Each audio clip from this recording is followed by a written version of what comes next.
Goosebumps How I Learned to Fly by R.L. Stine. Reader beware, you're in for a scare. Morty, what did you do? I pulled his head out of the bowl. Morty stared up at me, his eyes wide with guilt. His ears drooped low. He whimpered softly. Then he dipped his head back into the bowl for another bite.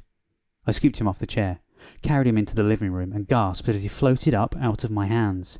I stared in disbelief as Morty floated through the room, back into the kitchen. Morty, you're flying, I cried. It worked.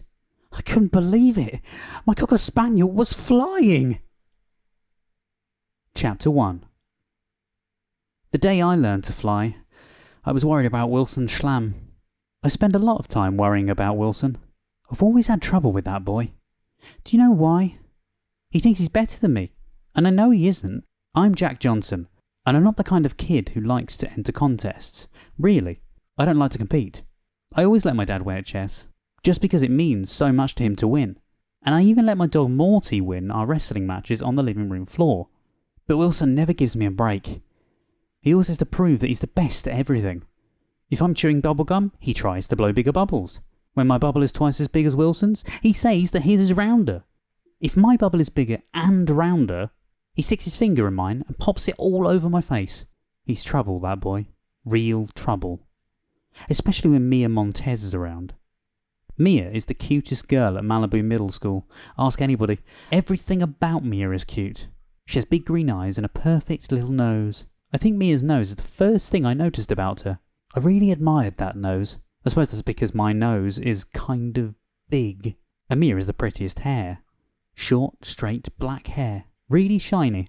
My hair is dark, like Mia's, but it's curly. Far too curly. Know what Mia is really crazy about? Hearts. It sort of makes sense. She was born on Valentine's Day. She wears a heart necklace every day to school, a charm bracelet with lots of silver and gold hearts dangling from it. On her right hand she wears a ruby red heart ring, and she has earrings that match. She looks so cute in all of those hearts. Anyway, when Mia is around, that's when Wilson is at his worst. He has to show off in front of her, and he's to prove that he's better than me. Wilson likes to compete. Wilson likes to win. So what choice do I have? I have to show Wilson that he's wrong. I have to prove him that I'm as good as he is. I don't want Mia to think I'm a loser. Jack, can I borrow your rubber? My friend Ethan Polk tapped me on the shoulder. Ethan sits behind me during free period in school. He never has rubbers. He's always losing them. Sure. I turned around and handed him the new one I'd bought yesterday, because he lost my old one the day before. I hardly use my rubber anyway, at least not when I'm drawing superheroes. I love drawing superheroes, and I'm really good at it. I never have to fix a single line. Hey, that's awesome! Ethan pointed over my shoulder to my sketch of The Incredible Laser Man. The Incredible Laser Man is my newest superhero. I draw superheroes every day, in the morning before I go to school, during free periods, and at night after I finish my homework. And then, when I go to bed, I dream about them. One day I'm going to be a comic book artist. I have a folder at home packed with my superhero drawings. The Fearless Falcon, Shadow Boy, the Masked Mantis. They're all going to be famous one day. I know it. I studied my sketch of the Incredible Laser Man. He wore a really cool jumpsuit. His huge muscles bulged against the tight material. A powerful lightning bolt streaked across his massive chest. 2 more lightning bolts zigzagged down his muscular legs. I drew a pair of mysterious black goggles to hide his eyes, so no one would know his true identity. I didn't know it either yet. First I draw the character, then I make up the story. The Incredible Laser Man held his mighty arms up to the sky. I started to draw laser beams shooting from his fingertips. The bell rang just as I finished. I jumped up from my seat, and I couldn't wait to show the Incredible Laser Man to Mia. She was going to love it.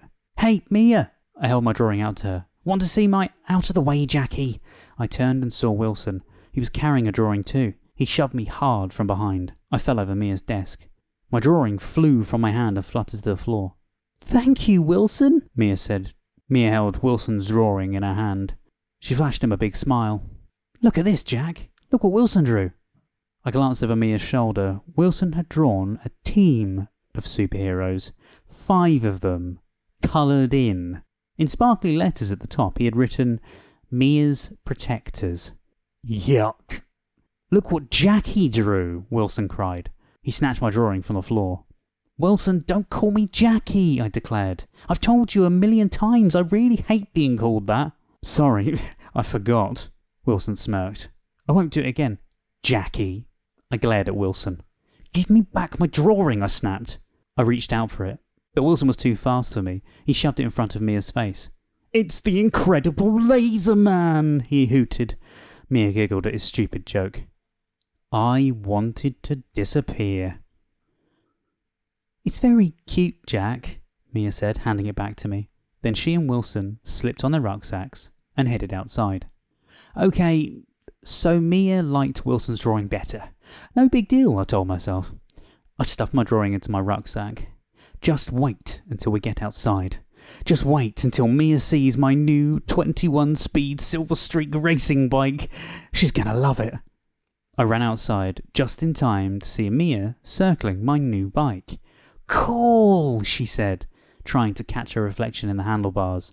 Maybe I'll ask my mum and dad for a bike like this for my birthday. I knew Mia would be impressed. You don't want that for your birthday, Wilson sniggered. You want this. Wilson pointed to his new bike. His new, heavy-duty mountain bike. Oh, wow, Mia exclaimed. Wow! My stomach twisted in a knot. I don't like those skinny racing bikes, Wilson sneered, shaking his head at my bike. Too flimsy. I like a real bike. I was so steamed up. I wanted to take his big mountain bike and ride it back and forth over Wilson's head. My new bike was awesome. It wasn't flimsy at all. Why did everything have to be a contest? And why did Wilson always win? Little did I know, as the 3 of us rode home, that the contest was only beginning. Chapter 2. I win, Wilson shouted, jumping off his bike. He leant it against the tree in front of my house. He pumped fists into the air. The Silver Snail comes in second, he announced as I rode up, drenched in sweat. Great race, guys, Mia said, pedalling up to us. I wanted to ride home from school next to Mia, but Wilson wanted to race. And Mia thought it was a cool idea. The hills of Malibu are awesome for racing. They wind around and around, and I love to climb those hills on my bike, then go speeding down. And I'm really great at taking some of the sharp turns. I gripped the handlebars of my bike. I was confident. I had 21 speeds.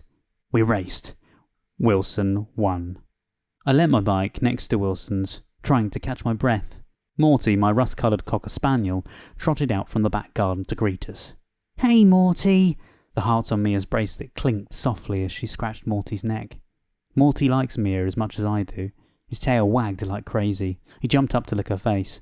Then he started on me. Whoa, here comes Wilson's dog! Mia pointed across the street to Wilson's house. Wilson's enormous Labrador charged full speed towards us. Down, boy! Wilson laughed as his dog leapt up on him. He nearly knocked Wilson over. Terminator is twice as big as Morty, Wilson bragged to Mia. But Morty is smarter, I boasted. We've taught Morty to carry his food dish to the sink when he's finished eating. That's pretty smart, Mia agreed. You call that smart? Wilson sneered. We taught Terminator to answer the phone when we're not home. That's definitely smarter, Mia said. That is really, really smart. That's not so smart, I argued. Morty can roll over and... Oh no! We all heard a cry. Mrs. Green, my next-door neighbour, poked her head out of her front door and screamed. She stared in horror at the tree across the street, the tree in front of Wilson's house. There was Olive, Mrs. Green's new kitten, sitting on the edge of a high tree branch. Her fur stood on end. Her little body shook. She let out a soft whimper. Oh, poor Olive, Mia cried. She's going to fall. Somebody has to save her. I will, Wilson and I shouted together. Oh, no you won't, Wilson, I thought. You're not going to win this time. With a burst of speed, I raced across the street. My trainers pounded the pavement. I reached the tree first. Give me a boost, I ordered to Wilson. Before he could argue, I wrapped my arms around the tree trunk and raised my foot. Wilson gave me a boost. I inched my way up the trunk. I gazed out, over the hilltops. My eyes followed their winding path down, down, down, right down to the beach. The beach stretched along the coast for miles. I glanced down and smiled at Mia. "Hurry, Jack!" she cried nervously. "Don't worry, Mia," I declared. "I'm on my way." "Yes, I am on my way to save Olive, and you're not, Wilson." I climbed higher and higher until I reached the branch where Olive sat. Her whole body shivered with fright. She let out a terrified squeak when she spotted me. I studied the branch. It was very slender. I didn't know if it would hold my weight. "What are you waiting for, Jackie?" Wilson shook the tree trunk. "I'll come up and get her if you're afraid." "Ha! No way, Wilson." I crawled out on the branch. Very slowly. Olive whimpered.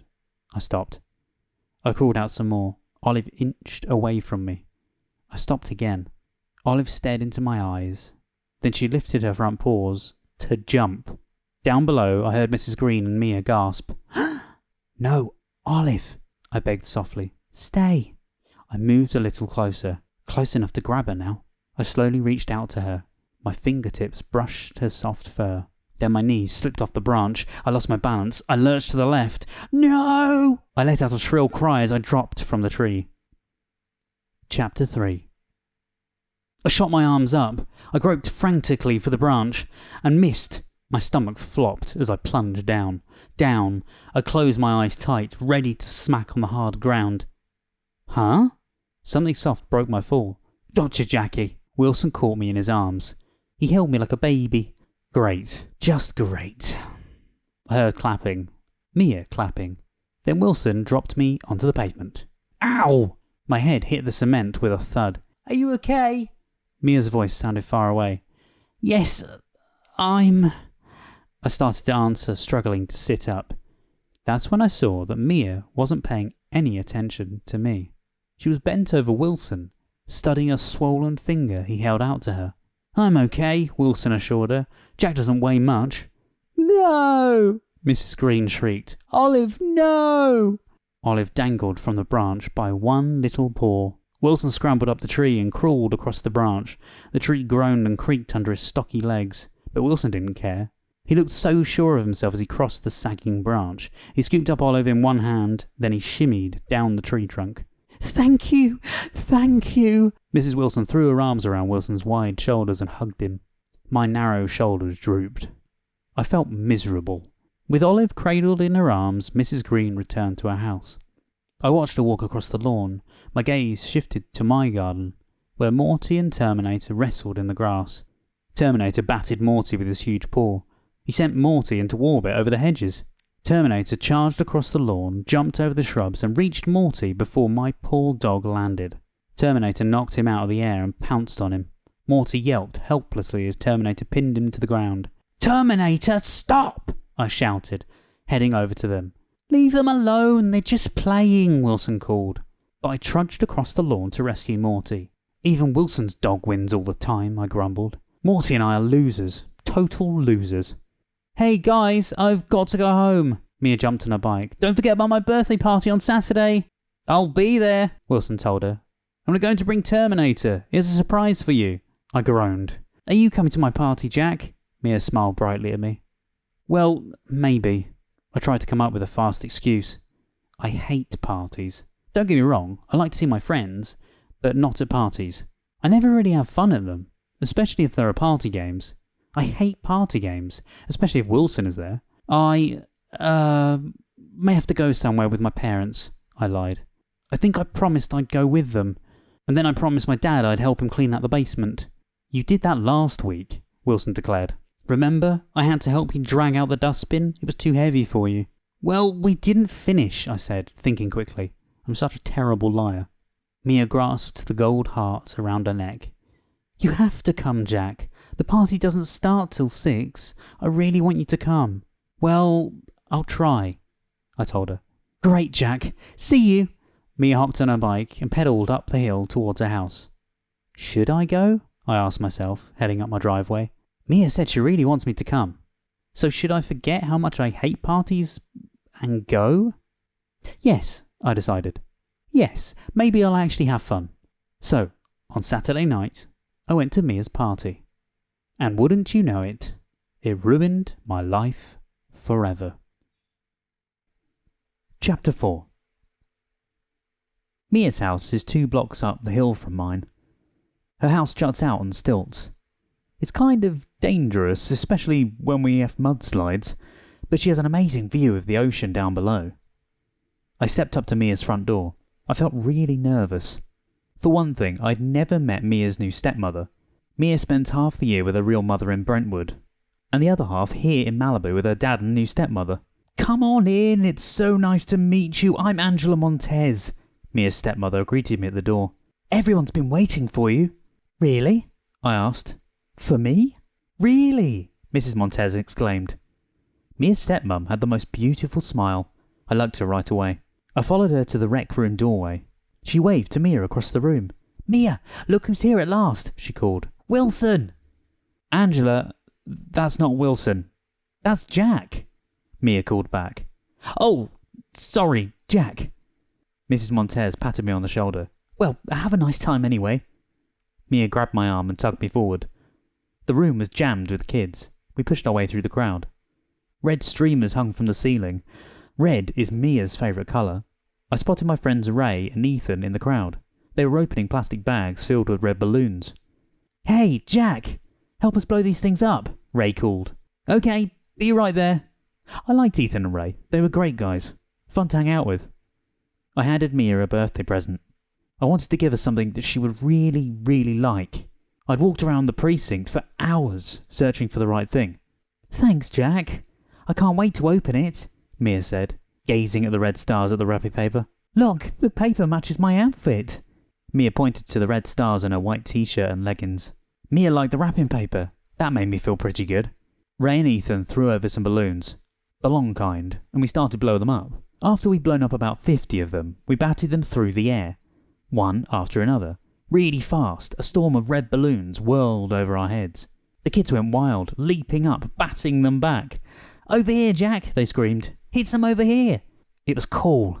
Then Wilson walked in. "Hey everyone, watch this!" He snatched 2 balloons in flight. He twisted them so fast his hands moved in a blur. Ta-da! He held a creation over his head for everyone to see. It was the figure of a man, with huge ears, stubby legs, and a fat belly. It looked exactly like our gym teacher, Mr. Grossman. "Hey, it's the Grossman!" one of the kids yelled out. Everyone laughed. "Awesome, Wilson!" Mia's friend Cara shouted. "Isn't Wilson a riot?" Mia said to me. "He can do anything." "Yeah," I said, slinking back into the corner of the room. "He's a real riot." "Make something else," Mia clapped.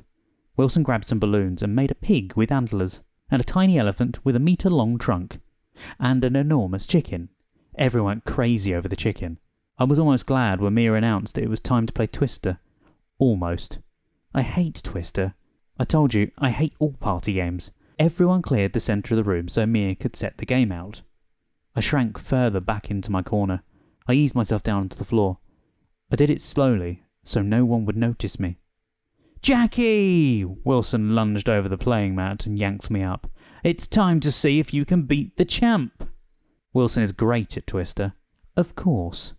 Wilson, don't really feel like playing." I wrestled free of his grip. "I'll spin the spinner so everyone else can play." "Not necessary, Jack." Wilson's mouth spread into the widest grin I'd ever seen. I knew that grin meant trouble. He placed his fingers in his mouth and let out a shrill whistle. Terminator bounded into the room. "Spin, boy!" Wilson ordered the dog. Terminator trotted over to the spinner on the floor. He gave it a hard nudge with his nose, and it spun. Everyone cheered. "Let's see him read it," I mumbled under my breath. Mia heard me. "Wilson will probably teach him that next week," she laughed. "Right red hand," someone shouted out. Everyone dived for the mat. Wilson got there first, of course. Terminator spun. "Left foot blue," Mia announced the next move. Only 2 moves and we were all a tangled mess. Wilson's position was secure. He's fast. He always finds the easiest spot to land on first. I'm not that fast. I had to stretch my leg a long way back, over Ray's head, to reach a blue dot. I felt a sharp pain in my side. "Please, don't let me fall," I prayed. "I don't want to be the first one out. If I am, Wilson will never let me forget it." My palms began to sweat. 3 kids had their legs draped over my right arm. I felt my hands slipping off the red dot. My elbow sagged. I tried to stiffen it, but it wouldn't stay. It slowly sagged some more. Wilson craned his neck to see me. "Jack's elbow is touching," he yelled. "No, it isn't," Ethan yelled to my defense. "Spin, Terminator!" Terminator spun. Right foot yellow. Yellow. Yellow. I searched frantically for a yellow circle. I spotted one. I hoisted my leg up and over Ray's back. And that's when I heard the rip. My shorts split wide open. I froze. "Superman boxes underneath! Cool!" Wilson hooted. Everyone laughed. I glanced over at Mia. She had her head tossed back, laughing like a maniac. Oh, my face turned red. I jumped up from the game and staggered from the room. "Wait, Jack!" Mia chased after me. "Don't go!" There was no way I was going to stay. No way. I felt totally humiliated. Mia caught up with me and blocked the door. "Please," she asked softly. "Please stay." Could I say no? Of course not. Mrs. Montez gave me a pair of Mia's brother's shorts to wear, and I returned to the rec room. Everyone was seated at a long table, eating hot dogs. I had to take the only chair left, next to Wilson. I lifted up my hot dog. I opened my mouth to take a bite. "Whoa, wait a minute." Wilson pushed my hand away from my mouth. "You call that a hot dog?" He held his hot dog next to mine. He had a 30-centimetre long hot dog, twice as big as my normal one. He threw back his head and howled. Then he gulped down his hot dog in 2 bites. He grinned that big, horrible Wilson grin. He was driving me crazy. A disgusting blob of mustard stuck to the corner of his mouth. I wanted to wipe it across his face. Should I do it? I asked myself. Should I give him a mustard bath? Before I could move, Mia announced it was time to open the presents. Wilson jumped up and headed into the living room, where the presents sat piled high. Everyone followed. Mia opened Kara's present first, a bunch of hair scrunchies with red hearts. Then she opened Ray and Ethan's present, a butterfly jigsaw puzzle with over 1,000 pieces. Mia reached for my present next. I held my breath. She carefully untied the red ribbon. Then she ripped the paper open and gasped. "Oh, Jack!" she exclaimed. "How did you know I wanted this one?" She held up my present for everyone to see. "It's the new CD from my favourite group, Purple Rose." I knew she'd love it. "Thank you, Jack." She set my present down on a table beside her. She reached for the next one. An envelope. Just an envelope. No gift. "That's mine," Wilson leant over and whispered to me. I can't believe Wilson has only brought Mia a card, I thought as I watched her tear open the flap. Only a card for her birthday? What kind of a present is that? Mia stared into the envelope for a moment. Then she screamed. Oh wow! Oh wow! Oh wow! She held up Wilson's present. 2 tickets. 2 tickets to the Purple Rose concert at the Hollywood Bowl next month. Front row seats. "Oh wow!" she shrieked again. "This is totally awesome!" Wilson shot me his big Wilson grin. I couldn't take it any longer. I let out a furious scream and ran out of the house. Chapter 5. I ran down the path from Mia's house as fast as I could. Ran down the dark road. A single street lamp cast a weak glow over the houses. Trees and shrubs poked out over the path as if reaching for me. I didn't know where I was going, and I didn't care. I just had to get away from the party. "Stop, Jack! Come back!" I heard Mia call. I glanced back and saw Mia charging after me. Ray, Ethan, and Kara were chasing me too. I didn't slow down. I followed the winding path down the hill. I ran right past my house and kept on running. "Jack! Come back!" Mia shouted. I shot another glance over my shoulder. They were catching up. I ran harder, past some darkened houses that were set back in the hill, hidden behind trees. I picked up speed as the road continued to curve downwards, practically flying down now. My toes jammed against the front of my trainers as I ran. I couldn't stop if I wanted to.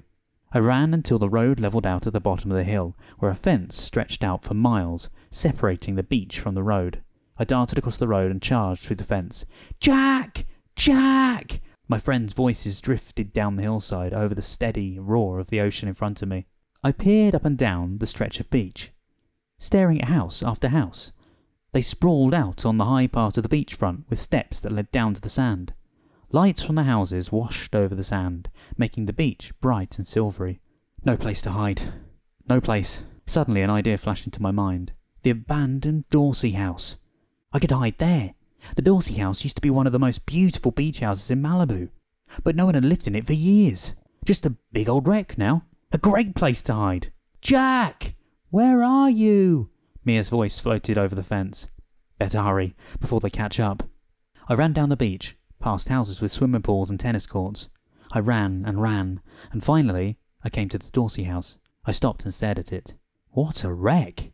The wide, 2-story house once had a long awning that stretched all along the veranda, but the awning had fallen from its poles. The torn canvas lay heaped on the veranda, flapping in the ocean breeze. I stepped carefully. Several boards were missing from the veranda. Others were cracked and broken. I leaped over a hole and made my way to the door. I turned the knob. The wooden door had swollen from the constant wetness. I had to ram my shoulder against it to get it to open. I ducked inside. Jack! Where are you? Ray's voice rang out from the side of the house. I quietly closed the door behind me. An aroma of rotting wood and sour mould greeted me. I squinted in the darkness, trying to figure out what room I was in. I stood in a hallway. Beyond it, in front of me, was a living room. 2 chairs with ripped seat cushions stood against one wall. The back wall of the room was completely made of glass. Outside, I could see the dark ocean waves crashing against the shore. To the left was a kitchen. To the right, a long hall. That's where the bedrooms probably are, I thought, as I made my way slowly towards them, leaning one hand on the damp wall. Jack! Jack! My friends' shouts drifted through the closed windows, but they were fading now, distant. I walked into a bedroom. Empty, except for a bare mattress on the floor that the Dorseys had left behind. Back in the hall, I groped the walls, trying to find my way in the dark. I stumbled forward and tripped over something big. It landed on the floor with a loud crash. I jumped back in fear, then leant over to see what it was. Just an old surfboard, I realised. I let out a long sigh. I moved back into the hallway, into the kitchen. The wooden floor creaked beneath my feet. A shaft of moonlight filtered in through the grimy windows. Some broken mugs lay on one side of the worktops. A child's sand bucket and spade rested in a corner on the floor. I stood in the shaft of moonlight. I could hear the ocean waves pound against the shore. The wind began to howl outside. It whipped through the weathered boards of the old house. The wind creaked and groaned. I peered out of the kitchen window and saw the clump of fallen awning shivering in the wind like a ghost getting ready to rise. Something scampered across my feet. I let out a startled cry. A mouse? A rat? Something bigger? My whole body shuddered. This place was really creepy at night. It's safe to leave now, I told myself. No more voices. They've gone. They're probably all back at Mia's, eating birthday cake. I bet Wilson is on his 3rd piece, I thought with disgust. I couldn't wait to get home, to my nice dry house. I walked slowly through the darkened kitchen, across the sagging floor. The planks groaned with each step I took. The door came into view. I was almost there, almost out of this cold, creepy house. I took another step, and the floor broke away. The wooden planks crashed somewhere below as I plunged down into the gaping hole. My hands grabbed onto a jagged piece of floorboard. My legs dangled beneath me. Help! I screamed, but no one could hear me. I tried to pull myself up out of the hole. The wooden planks under my hands creaked as I struggled to hoist myself up, and then the planks splintered and broke. I dropped through the hole fast, down, straight down. Chapter 6. Into an underground pit? No, into the basement. I landed hard on my hands and knees. Pain shot through my body, then quickly faded. Luckily the floor was soft and spongy from all the dampness, so I wasn't really hurt. I took a deep breath and choked on the bitter smell of mildew. Yuck! Ugh! I could even taste it on my tongue. This was all Wilson's fault. Wilson always proving that he's the best, never giving me a break. Okay, forget about Wilson, I told myself. Calm down. You have to find a way out of this disgusting basement. I stood up and searched for stairs, a door, a window, but I couldn't see a thing. Too dark, as if a heavy black blanket had been thrown over everything. My trainers sank into the decaying floor as I made my way blindly through the room. My knee bumped into something. A chair? I reached down and ran my hands over it. Yes, a chair. Good. If there's a chair down here, maybe I can stand on it. climb back up into the kitchen, or climb out of a basement window. I moved slowly through the room. I sloshed through a deep puddle. The cold water seeped through my trainers. "I'm going to get you for this, Wilson!" I tripped over a table and something crashed to the floor. I heard glass shatter. And then I heard a splash. My heart skipped a beat. Another animal? Another mouse or rat? I didn't want to think about it. My temples began to pound. How was I going to get out of here? Should I scream for help? Who would hear me down here? No one. That's who. On trembling legs, I moved through the room, hands out in front of me, groping in the dark. I stumbled into another table. I ran my hands over it. No, not a table. More like a bench. A workbench. My hands brushed across its top. I felt a hammer, a screwdriver, and a candle! My fingers scrambled over the workbench, searching for a match to light it. I groped my way across the whole workbench. No matches. I backed away from the bench, and my trainer rolled over something round. Something round, like a torch! I picked it up. Yes, a torch! My fingers shook as I fumbled for the switch. Please work. Please work. Please work. I flicked it on. A pale yellow beam of light reached weakly into the gloom. The torch was dim, but I could see. "I'm getting out of here!" I cheered. I swept the weak beam of light in front of me. I had fallen into a small room.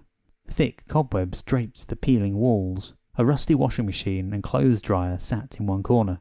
A small wooden table and smashed lamp lay on the floor in front of them. I moved the light closer and saw a battered trunk. I ran my hand over the lid. Yuck! It was covered with a thick layer of damp, smelly mould. The trunk's rusted hinges creaked as I lifted the top. I pointed my torch beam inside. Nothing in there. Nothing but an old book.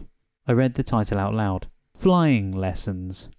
I flipped through the yellowed pages, searching for pictures of aeroplanes. I love aeroplanes, but there wasn't a single plane inside. The pages were filled with old-fashioned drawings of humans flying through the air. People of all ages. Men with white beards, women in long dresses, children in funny old clothing, all soaring through the sky. What a strange old book. I flipped through more pages until I heard another splash. I swept my torch over the floor and gasped, "Oh, no!" A low wail escaped my lips. I moved the pale light back and forth, hoping I wasn't seeing what I was seeing. But even in the dim light, I could see the dark bodies, the tiny eyes glowing red, the open jaws and teeth. Rats! Dozens of rats! Scuttling across the floor, moving in on me. I leapt back. I gaped in horror as they closed in. Sharp toenails clicked against the floor. Scraggly tails swished through the filthy puddles as they scurried forward. A grey sea of rats. I froze in terror. I gripped the torch tightly to stop it from shaking. The rats snapped their jaws. They began to hiss. The ugly sound echoed off the damp walls in the small room. Dozens of tiny red eyes glowed up at me. The hissing grew louder. Louder. Jaws snapped. Tails swished from side to side. The creatures scuttled over one another, eager to get to me. And then a big fat rat darted out in front of the pack. It glared up at me hungrily with glowing red eyes. It bared sharp fangs. I tried to back away, but I hit the wall. Nowhere to run.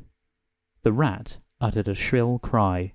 It pulled back on its hind legs and sprang forward. Chapter 7. No! I screamed and tried to dodge away. The rat clawed at the bottom of my shorts. It held on for a second, gnashing its teeth. Then it lost its hold and slid to the floor with a wet plop. Another rat leapt to attack. I thrashed my leg wildly and kicked the rat across the room. Red eyes glowed up at me. The hissing grew to a shrill siren. I battered rats away with the old book. I swept my torch across the room, frantically searching for a way out. There! A narrow staircase on the other side of the room. I ran for it, stepping into the sea of rats, stamping hard on them, flattening their scraggly tails. Claws scraped against my bare legs as I ran. 2 rats clung to my trainers as I charged up the stairs. I kicked the rats off, heard their bodies thumping wetly onto the floor. Then I staggered the rest of the way up, hurtled to the door, and out. Out into the fresh air, gasping, my heart pounding, sucking in breath after breath of the salty ocean air. I ran all the way home. I didn't stop until I came to my house. Panting hard, I collapsed on the front lawn. I stared into the living room window. The lamps glowed through the sheer white curtains. I could see Mum and Dad inside. I started to go in, when I realised that I was still clutching the book. Uh-oh. I knew that Mum and Dad would be upset if they knew that I'd taken something that didn't belong to me. Worse than that, they'd start asking me 1,000 questions. Where did you get the book? What were you doing in that abandoned house? Why weren't you at the party? I can't let them see it, I decided. My wet trainers squeaked across the lawn as I made my way round the back to the garage. I stepped carefully inside. We have the most cluttered garage in town. My dad likes collecting things. Lots of things. We can't get a car inside the garage anymore. We can't even close the door. I made my way round a dentist's spit sink and the aluminium steps to Mrs. Green's old swimming pool. I hid the book inside a torn mattress and then went into the house. "Jack, is that you?" Mum called from the kitchen. "Uh-huh," I answered, jogging upstairs before she saw me. I didn't want to explain my wet, muddy shorts. Shorts that weren't even mine. "How was the party?" Mum called. Okay," I called back. "I left a little early." "We'll be back tonight, Jack." Dad met me on the front lawn. It was the next morning and Mum and Dad were getting ready to leave on an all-day trip. Dad patted me on the shoulder. "This is going to be our lucky trip. The big one. The really big one. I can feel it." Dad is always saying that. He's a talent agent. But he doesn't have any really big acts. Nobody famous. Just a few actors with small parts. One plays a train conductor on a TV show. Every week he has the same line. "All aboard!" That's it. "All aboard!" Week after week. And he is Dad's most famous client. So Dad spends most of his time searching for the big one. The act that will become famous and make Dad a lot of money. Today, Mum and Dad were driving to Anaheim to listen to a new musical group. "I hope they aren't crazy," I said to Dad. Last week, a real nut auditioned for Dad. She played a Beethoven symphony by banging on her head. After 2 notes, she knocked herself out, and Dad had to take her to the hospital. "No, this group sent me a tape." Dad's eyes lit up. "And they sound really great." Mum hurried out of the house and headed towards the car. "Come on, Ted," she called to Dad. "We don't want to be late." "I left dinner in the fridge for you, Jack. See you later." Morty and I watched Mum and Dad drive off. We played catch with a frisbee until the phone rang. It was Mia. I'm sorry I ruined your party," I stammered. "No problem," she replied cheerfully. "You didn't ruin my party at all. We all went back inside and had a great time." "Oh, okay. So, what are you doing today?" I asked. "Want to go rollerblading?" I love rollerblading. I can speed around sharp turns on one foot, and I can skate faster than everyone in the whole neighbourhood, including Wilson. "Sure, that's why I called," she exclaimed. "Wilson's got these new blades with balls underneath instead of wheels. They're much faster than the normal ones." "Oh, I've just remembered. I can't go skating," I told her. "I have to stay home and water the plants." Mia hung up. I peeked out through the living room window. I watched Wilson's house over the road, waited for Wilson to leave with his new, stupid inline skates. A few seconds later, he sped down the drive and rolled down the block in a blur. I let out a long sigh and shuffled outside.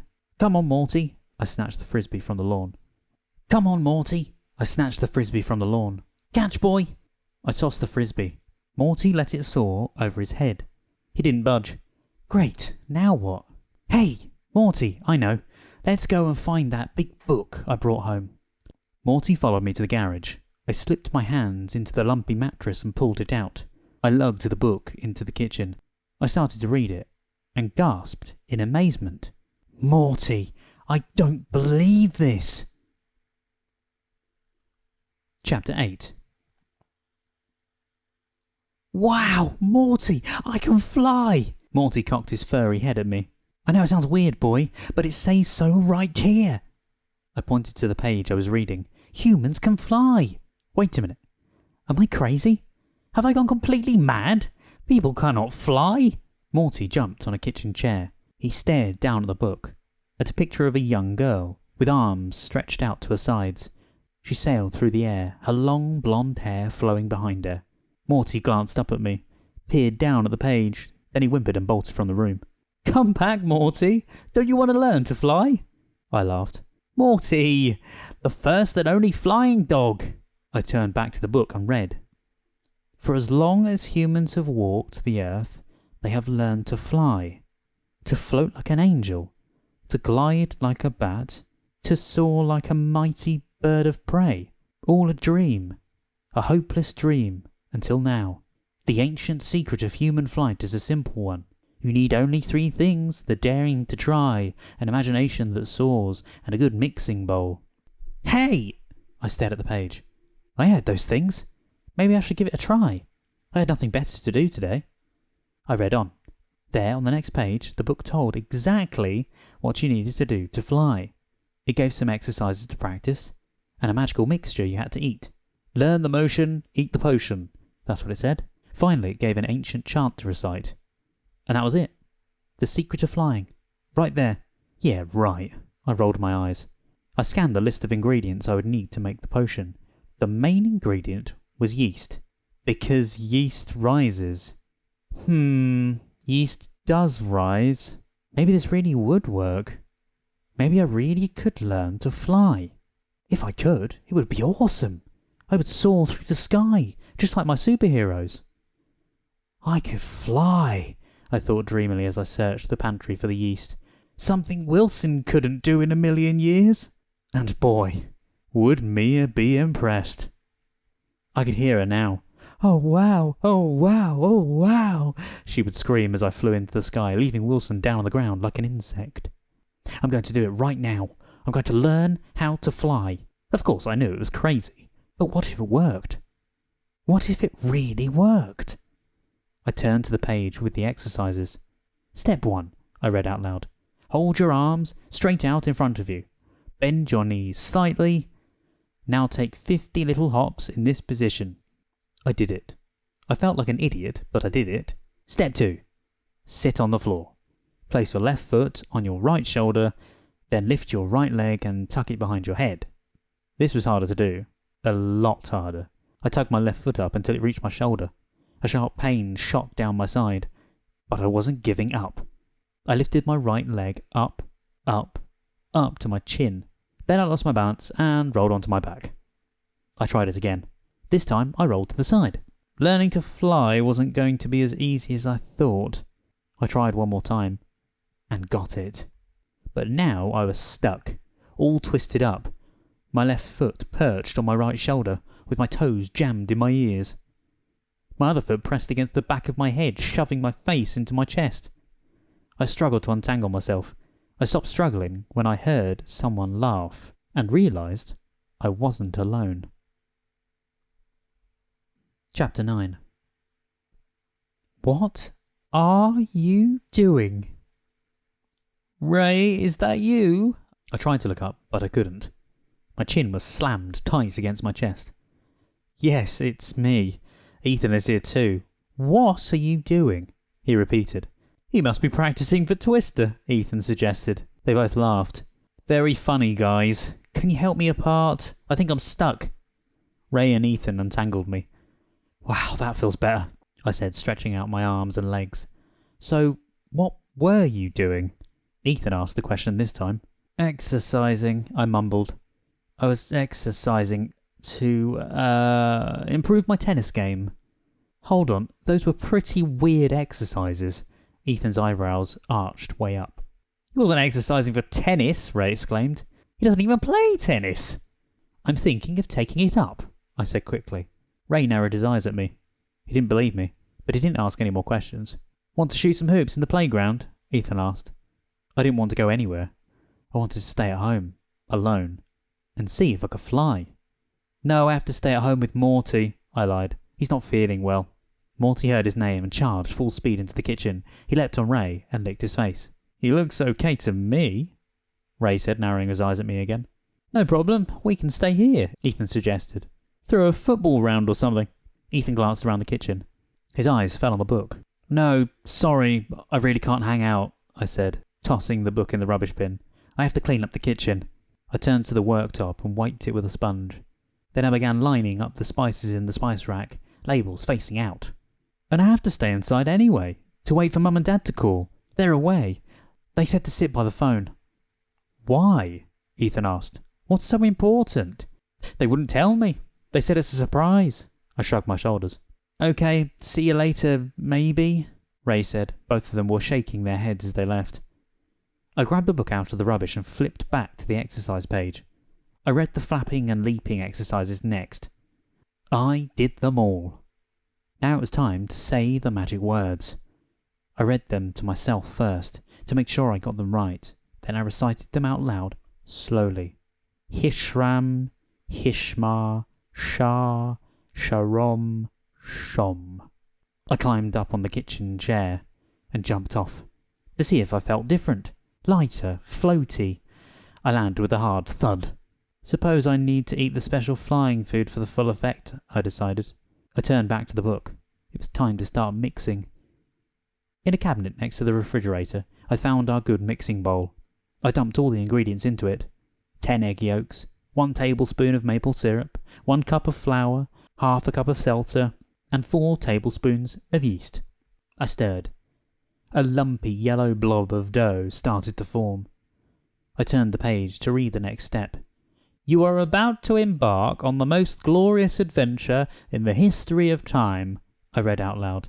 You alone will fly with the falcons. You alone will sail towards the sun. Are you ready? I nodded yes. You say yes? I nodded yes again.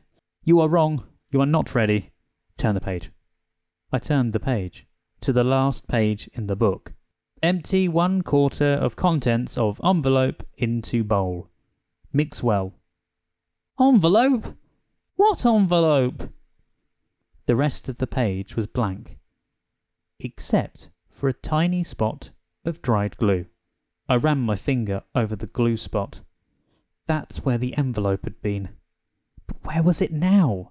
I shook the book frantically. Nothing fell out. Oh no, I groaned.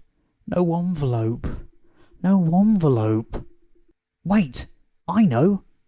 I ran over to the rubbish bin. There it was. A small black envelope. It must have fallen out when I threw the book away. I opened it up, measured 1/4 of the bright blue powder inside, and dropped it into the bowl. I mixed well. The yellow blob of dough turned green. Then it began to grow and bubble, small bubbles at first popping lightly on the surface, then larger ones growing from deep inside the dough, rising to the surface, bursting open with a loud plop, plop, plop, plop. Yuck! I stood back. The dough began to throb like a beating heart. I watched in horror as it started to gurgle. I gulped.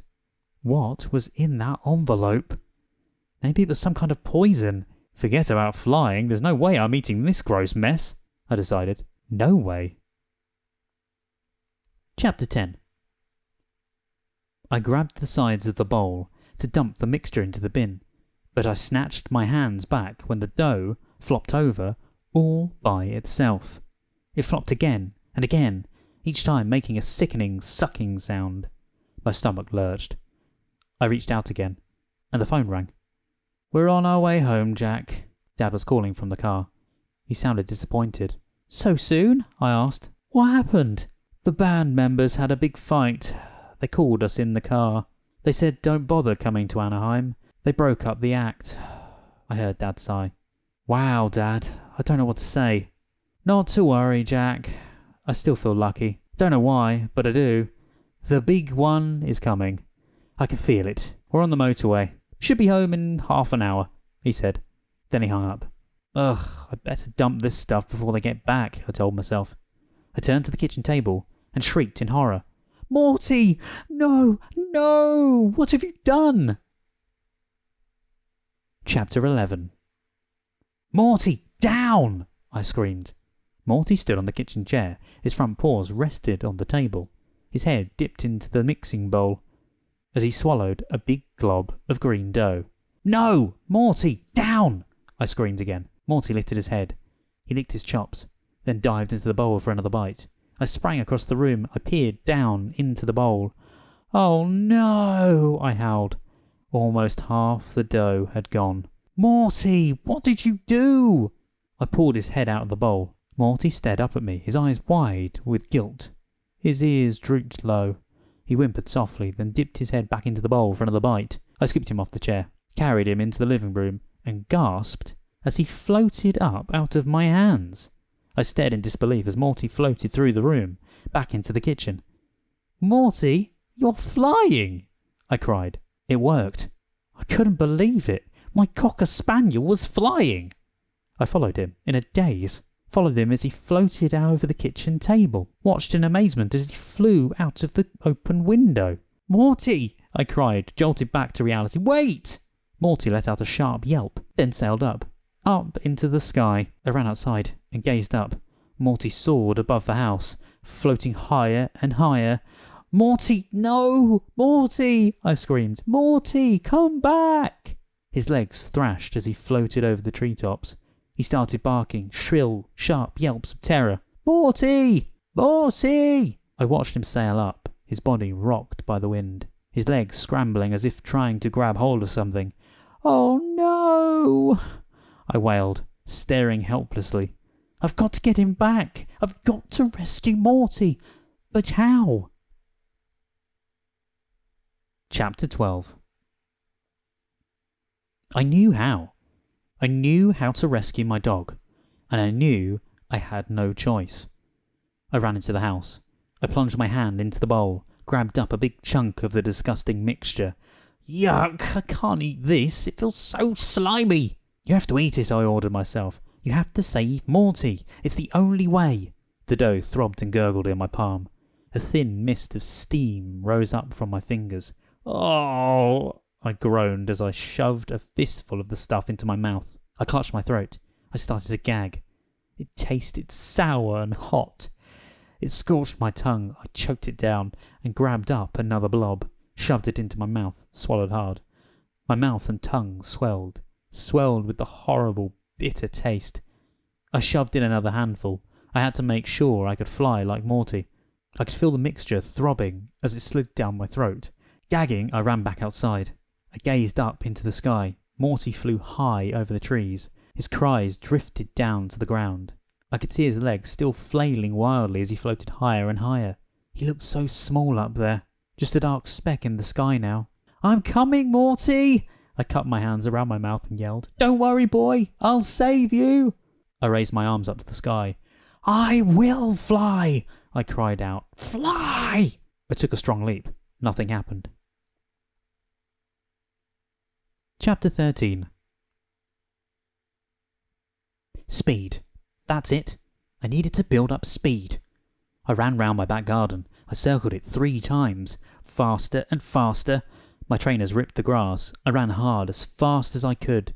Sweat poured down my face. "I'm ready. I'm definitely ready now," I thought, gasping for air. I raised my arms over my head. I leapt high and came down. Nothing. "I don't get it," I wailed. "Why can't I? I know! The exercises! The hopping exercises! That must be it!" I stretched my arms straight in front of me. Then I took off, hopping around the ground on both feet at super warp speed. Hop, hop, hop, hop, hop, hop. I hopped around the garden like a crazed bunny. "This is it. I'm ready. I know it," I thought, hopping frantically. "Morty, I'm coming!" Still hopping, I bent my knees to lower myself. Still hopping, I lifted my arms up over my head. Then, with one mighty hop, I launched myself off the ground and came back down. "What's wrong?" I struggled to breathe. "Why can't I fly like Morty? Morty!" I gazed up. Morty drifted in front of a cloud, a tiny black speck now. "Oh, Morty, come back!" I cried, and a horrible taste flooded my mouth, the bitter taste of the dough. I could feel it throbbing on my stomach, churning. I could hear it gurgling in there, bubbling up through my chest, into my throat, into my mouth. I burped and took off. My feet blasted off the ground, and I shot high into the air.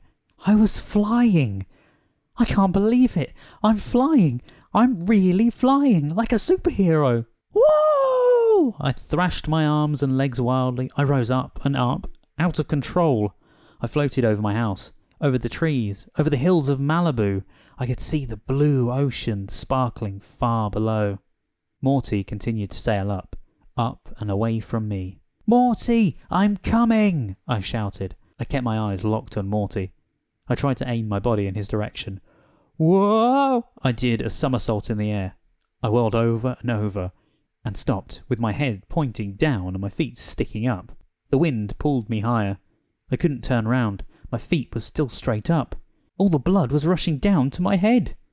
I floated higher, up through a cloud. I gasped for air. I struggled to turn. Suddenly I felt faint. "Superheroes don't fly feet first," I scolded myself. "Do something!" I brought my knees to my chest, and my body spun round. It worked! I was right side up. But now Morty was behind me. I twisted in the air, struggling to turn, struggling to catch sight of him. Yes, I could see Morty, floating even higher. I floated up, towards him. Closer, closer. "Hold on, Morty," I called. "I'm almost there." I felt a rush of wind in my face. 2 robins soared past, swooping out of my path. I peered down. My house and garage looked like toys, so tiny. Wilson's house looked even smaller than mine. Ha! I was flying. I couldn't believe it. I was really, really flying. I floated up, close to Morty. He stared at me, whimpering, his whole body trembling as he floated. "Hold on, boy." I stretched out my hands, but I couldn't reach him. I floated closer. I tried to pick up speed, but I didn't know how. All I could do was float on the air currents, float in the direction they carried me. I grabbed for the dog again, missed. He floated a metre or so from my grasp. I'm going to lose Morty forever, I thought. A stiff breeze picked me up. I shot ahead on it, but so did Morty. I could hear his terrified whimpers as he floated up towards the blazing sun. I floated closer, closer. I stretched out my hands again. I could almost touch him now. Almost. It was so hot up here. I felt as if I were burning up. And poor Morty, his little body heaved in the heat. His head drooped limply. His tongue sagged out. He wasn't going to make it. I floated closer. I reached out again and got him! I pulled Morty into my arms. His whole body shook. I held him snugly against my chest and gazed down as I floated higher, higher. Higher? Oh no! A terrified thought suddenly gripped me. I'm just going to keep floating higher and higher. I don't know how to get down. Chapter 14. I drifted higher. My temples pounded. The world beneath me began to shrink, smaller and smaller. I could barely make out my house now. It looked as if it would fit in the palm of my hand. In the distance, the ocean stretched like a blue carpet. The beach was a slender yellow ribbon. I felt dizzy, sick. Morty gazed down and whimpered. "It's okay, boy," I told him. "We're going home now." "But how? How?" I shifted Morty into one arm. I reached out my other arm, pointed it to my right. I swerved to the right. Hey, not bad. I pointed to my left and flew to the left. This was great. I pointed my arm down. Whoa! I started to dive. I brought my arm up quickly and soared straight ahead. If I held my feet tightly together, I picked up speed. When I separated them slightly, I slowed down. Awesome! I sailed through the sky. I floated, glided, drifted, soared. I even flew on my back. I let the breeze gently lift me up. Then I lowered my arm and swooped down, then up again. I gazed at the hills below, at the houses that nestled in them. The houses seemed to dot the hills in a perfect pattern, right down to the beachfront. I could see Mrs. Green's pool, the size of a postage stamp from up here, a sparkling blue postage stamp. And the ocean. The ocean! I flew low over the waves, holding Morty tightly, feeling the cold, refreshing spray on my face. Then I soared back up to the hills. Funny, I thought. Gazing at the world from all the way up here should seem scary, but it isn't scary at all. In fact, it feels safer, calmer, not as confusing as when you're in it down below. I held my feet tightly together and soared over my school. Hey, Morty! Look who's on the playground! There's Ray and Ethan, shooting baskets! I swooped low behind some treetops, then flew towards home. I didn't want Ray and Ethan to see me. I didn't want to show them that I could fly. Not yet. I wanted to show Mia first. Mia. Wait till she sees this, I thought, soaring higher. And wait till Wilson sees me fly. Ha! This will shut him up. Forever. I floated through the air, dreaming about all the things I would do now that I could fly. I gazed down at my house and saw our car roll up the driveway. Oh no, Morty! Mum and Dad are home. Had they seen me? If they had, I was doomed. They would think it was far too dangerous up here. They would never let me fly. Please, please, don't let them see me, I prayed. Hey, look up there, I heard Dad cry. Chapter 15. I swooped down behind the garage. I placed Morty gently on the ground. "What did you see?" I heard Mum ask Dad. "A bird on the garage roof," Dad replied. "I thought it was a condor." "They're so rare," Mum commented, slamming the car door. "Whew," I breathed with a sigh of relief. They hadn't seen me. "Hey!" I gasped when I realised that Morty had started to rise up again. "Down, boy, down!" I cried. I tied the end of his leash to a small rock. He took a few wobbly steps. He didn't have any trouble walking with the rock, and it was just the right size to keep him grounded. He headed straight for his kennel. I charged into the kitchen. What a mess! Powdery trails of yeast and flour stained the kitchen floor.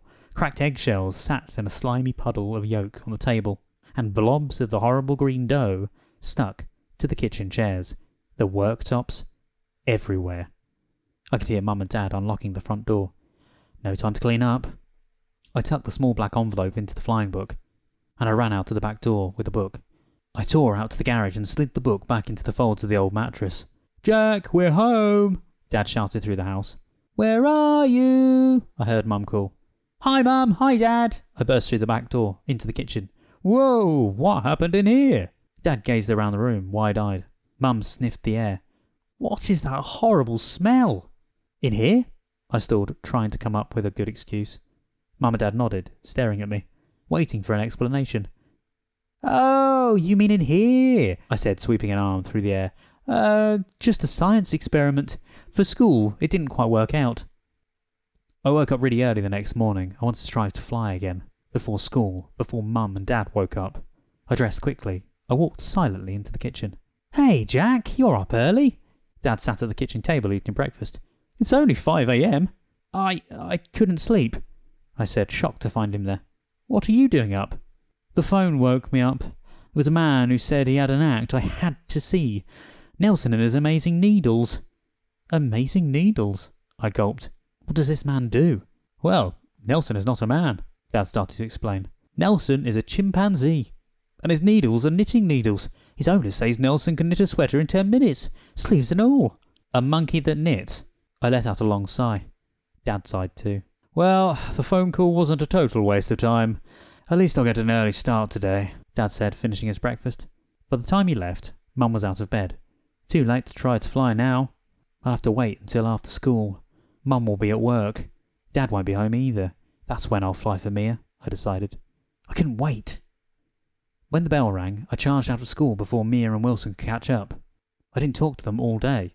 I didn't want to talk to them now. I was afraid to give away my secret. Afraid I might tell them that I could fly, and I didn't want to do that. I wanted to show them.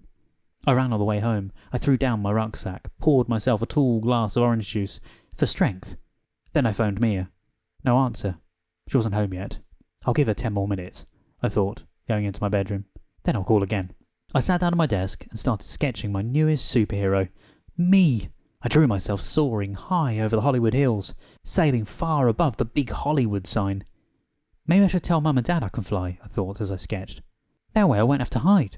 I can fly whenever I want. No way, I decided. They'll think it's far too dangerous. They'll probably think I'm weird, that there's something wrong with me, and they won't let me do it. I definitely cannot tell them. I have to keep this a secret. I held my drawing up and studied it. It needed one last thing, then it would be perfect. A superhero cape. As I sketched in the cape, I thought about Wilson.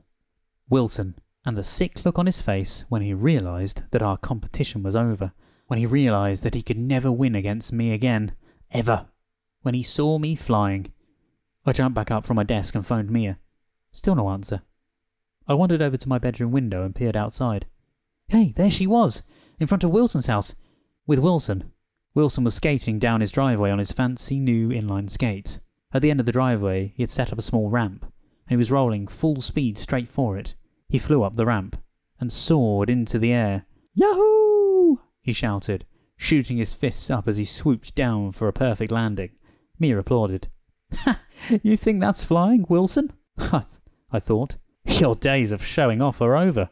Watch this. I opened my window as high as I could. I marched across my room, through the bedroom doorway and out into the hall. I inhaled deeply and took a running start. I charged through my bedroom. I leapt out of my bedroom window. I spread my arms wide and fell like a rock. Chapter 16. Oof! I landed on my back in the soft hedges below my window. The fall knocked the breath out of me. I lay there dazed for a minute, my chest aching, struggling to breathe. I moved my arms and legs. They seemed to be okay. Nothing broken. What went wrong? Can I still fly? I wondered. Maybe the secret recipe lasts for only one flight. Or maybe I have to take off from the ground. That could be it. Maybe I'm not supposed to leap into flight. Jack! Are you okay? Mia ran over to me. What happened? Did you fall out of the window? Nobody falls out of a bedroom window. Nobody but Jack, Wilson hooted. How clumsy do you have to be to fall out of a window? I did not fall out of my bedroom window, I protested. I didn't know what else to say. Yes, you did, Jack. We saw you. We saw the whole thing, Wilson sniggered. He turned to Mia with a smirk on his face. Bet Jack was practicing Twister again. I climbed to my feet. I stared down as I brushed myself off. Stared down so I wouldn't have to look at either of them. Jack, come with me. Wilson tugged my arm. I want to show you something. Something really important. It could save your life one day. It's called a door. Mia giggled. I knocked Wilson's hand away. I could feel the blood rushing to my face. Okay, Wilson. That's it. I've had enough of you. You and your bragging, your stupid jokes. I took a deep breath. I want to show you both something, I announced. I placed my feet close together. I lifted my arms and pointed them in the air. I hope this works, I prayed. I hope I don't look like a total jerk. I raised myself up on my toes. Here goes. Chapter 17. I bent my knees. I took a deep breath. I shut my eyes, prepared to take off. Jack! Jack! Where are you? A voice called. Huh? I opened my eyes. I lowered my arms slowly. Jack! It was Mum, home early from work. She poked her head out of my bedroom window. I let out a long sigh. What is it, Mum? Jack, I meant to catch you before you went out. This spring cleaning is too much for one person. I need some help cleaning Dad's wardrobe. Can you come in and give me a hand? Okay, Mum. Be right there. Mum ducked back inside. Jack? Mum popped her head back out. Yeah? Is Morty okay? He hasn't left his kennel since yesterday. Don't worry, Mum. He's okay. He got a lot of exercise yesterday. He's just a bit tired. Actually, I tried to get Morty to come out of his kennel this morning, but he wouldn't budge. The poor dog was probably afraid he'd float away again. Wilson headed back to his house. Mia followed. She turned back to me. Meet us after you've finished helping your mum, she suggested. Over at Wilson's. Yeah, sure, I said, not really planning to. You have to try his skating ramp, Mia said. He built it himself and it's really awesome. It really sends you flying through the air. I watched them cross the street. Flying through the air. Mia's words repeated in my mind. I shook my head. I'll show you how to fly through the air, Wilson. Just wait. Chapter 18. The next afternoon, I ran all the way home from school. I told Mia and Wilson to meet me in front of my house. They thought we were going to rollerblade. I had something much better in mind for today. Today was the day I was going to show them that I could fly. I dropped my rucksack in the hall and ran outside. I glanced up at the dark, heavy clouds rolling in over the hills. By the time Mia and Wilson showed up, it had started to rain. Really hard. A bolt of lightning snaked through the sky. We'll have to wait until tomorrow, Mia said. I suppose so, I mumbled as I watched them hurry away. It rained the next day, and the day after that, and the day after that. No flying. No chance to show Wilson what a loser he is. I sat at the window, staring out at the falling raindrops. Was I ever going to get my chance to fly? On Friday, Mia had to go to the dentist after school, and on Saturday and Sunday we couldn't get together. I had to work on my term paper. It was due on Monday, and I hadn't even started it. I wasn't worried about it. I knew exactly what I was going to write about. The history of comic books in the United States. It was going to be excellent. I knew it. I got up early Saturday morning and started work on it straight away. I sat on my computer for hours. It took me all day to write. Then, on Sunday, I set out my pens and inks and began to illustrate it. Superman, Spider-Man, Submariner, the X-Men, all my favourite superheroes. As I drew the big S on Superman's costume, I thought about flying. About how awesome it felt when I soared on a strong current. or sailed on a gentle breeze. I pictured myself zooming up from the ground and streaking over the trees, then slowing down, drifting lazily among the clouds, then blasting off again into the atmosphere, like Superman. I pictured myself performing all kinds of fancy feats, spirals, nosedives, backflips in the air. I pictured myself doing all these things for Mia and for Wilson. We handed in our term papers on Monday. A rainy Monday. No flying today either, I sighed. Whoever heard of so much rain in California? The rest of the week remained grey and stormy. The whole week. A total washout. On Friday, the teacher handed back our term papers. Yes! I got a 97, and she wrote, "Good job," across the top. Hey Wilson, look, 97! I held up my paper for him to see. Pretty good, huh? That is pretty good, Wilson agreed. But it's not excellent. Wilson smiled gleefully. He held up his paper. It had a big, fat 98 written on it, and the words, "Excellent job." I could feel my cheeks begin to burn. Stay calm, I told myself. It won't rain forever. I woke up the next morning. I bolted to the window, pushed the curtains aside. The warm rays of the sun splashed across my face. All right! I pumped both fists into the air. I called Wilson and Mia and told them to meet me in the park. Straight away. Mia arrived first. Wilson showed up a few minutes later, waving excitedly. Hey, big news! He charged over to us. Guess where I'm going in the spring break? Where? Mia asked eagerly. New York City, he exclaimed. My parents are taking me to New York City. Can you believe it? That's great, Mia cheered. She slapped him a high five. Where are you going in the spring break, Jackie? Wilson asked. Nowhere. My parents have to work, I murmured. Hey, bad break, Wilson said, but I could tell he didn't mean it. Of course, my trip is no big deal, he went on. I've been to New York before, 4 times. 4 times? Mia cried. Really? Yeah, Wilson replied. 4 times. And the last time I was there, I rode the subway. By myself. You're right, Wilson, I thought. New York City is no big deal, because no one is going to care about your bragging in a few seconds. Hey, Wilson, want a race? I asked. You can practice running for the subway. Not funny, Jackie, Wilson replied. Anyway, what's the point of a race? You know you can't run as fast as I can. Come on, I urged. Race you to the flagpole and back. I'll beat you this time, Wilson. Really? There's no way you can win, he shrugged. But, okay. This was it. My big moment. My heart began to pound. I was going to win the race and shock them both, because I was going to fly. On your marks, get set, Mia announced. I raised my arms high, pointed them to the sky. Wilson turned to me, stared at my odd racing position. Go! Mia cried. I took a running leap and blasted off the ground. I soared up over the grass, into the air, up towards the treetops. Yes! Yes! I was flying! Whoa! Mia shrieked in amazement as I soared with the wind. Now for the best part. I peered down to the ground to see the sick look on Wilson's face. I peered down and screamed in surprise. Below me, I saw Wilson. He was right below me, centimetres away from me. Wilson was flying too. No! I shrieked. No way! I was so shocked, so totally horrified. I dropped my arms to my sides. Oh no. I went into a steep dive. I uttered a weak cry as the ground shot up to meet me, fast. I kicked my legs, swung my arms up frantically, and flew headfirst into a tree trunk. Oh! Pain shot through my body as I sank to the grass. Sprawled on my back, I raised my eyes to Wilson. I clutched my stomach, sickened at the sight of him. Wilson flying. Wilson soaring easily to the flagpole and back. I watched as he gently swooped down.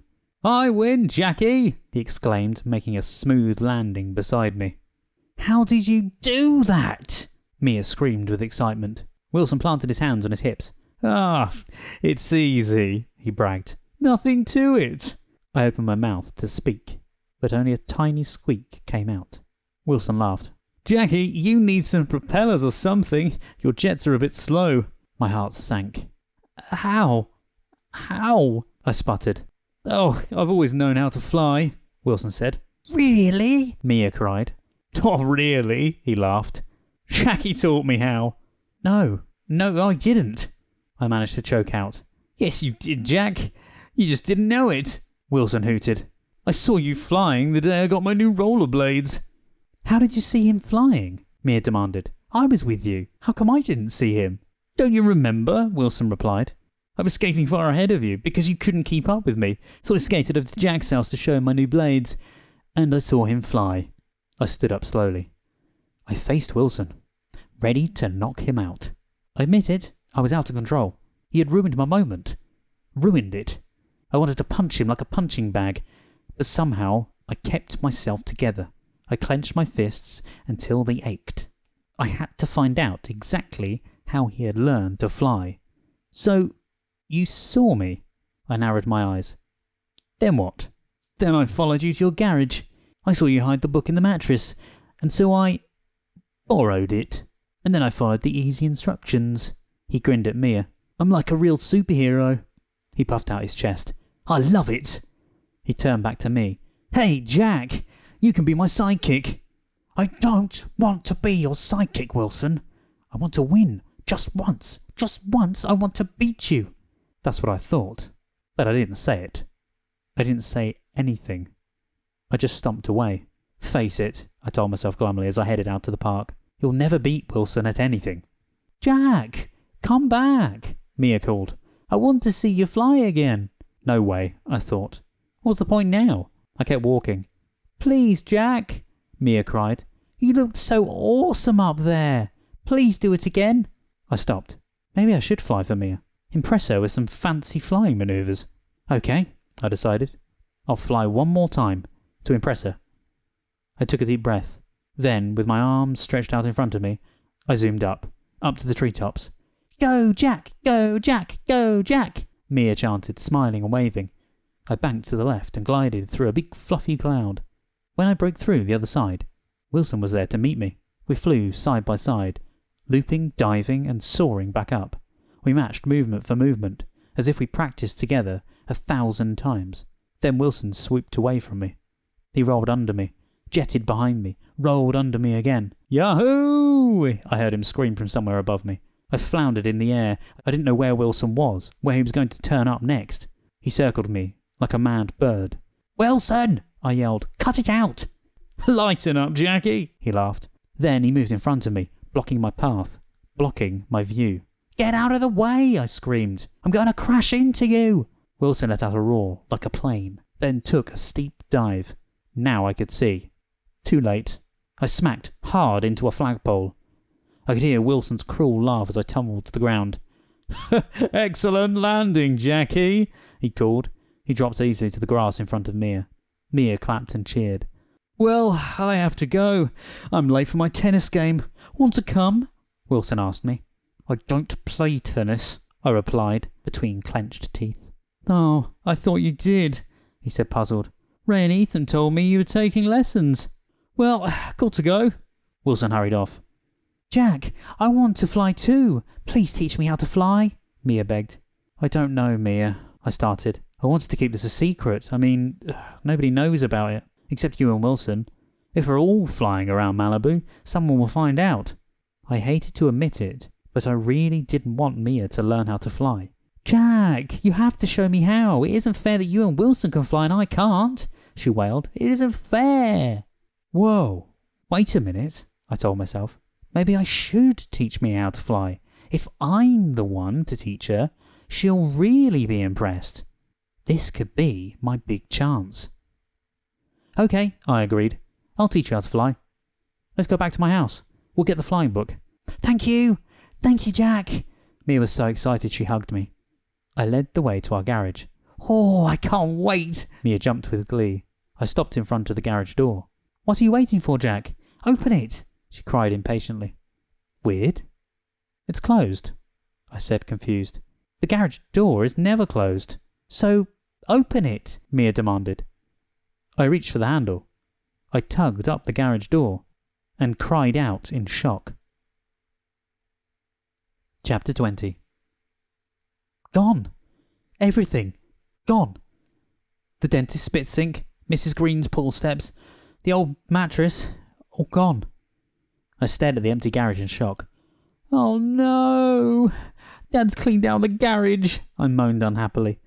Mia, I can't teach you how to fly. The book has gone. You've read the book, Jack. You have to remember what it said, Mia protested. I want to fly. Think, you've got to remember. It's no use, I told her. We need the secret ingredient. It was in an envelope. Inside the book. It's gone. Mia shook her head and uttered an angry groan. Then a look of calm came over her face. That's okay, Jack. Maybe it's just as well. This flying thing is a bit scary. So, you're not angry at me? I asked her. No, she replied. It really wasn't your fault. You know what I think, Jack? I shook my head. No, what? I think you shouldn't fly anymore. Or maybe you should tell your parents about it. I mean, it's not normal. I have a very bad feeling about it. I shrugged. Jack, I'm not kidding. I don't think you should fly anymore. It's not safe. But I don't want to stop, I protested. It's so much fun. It's awesome. Totally awesome up there. Besides, what can happen?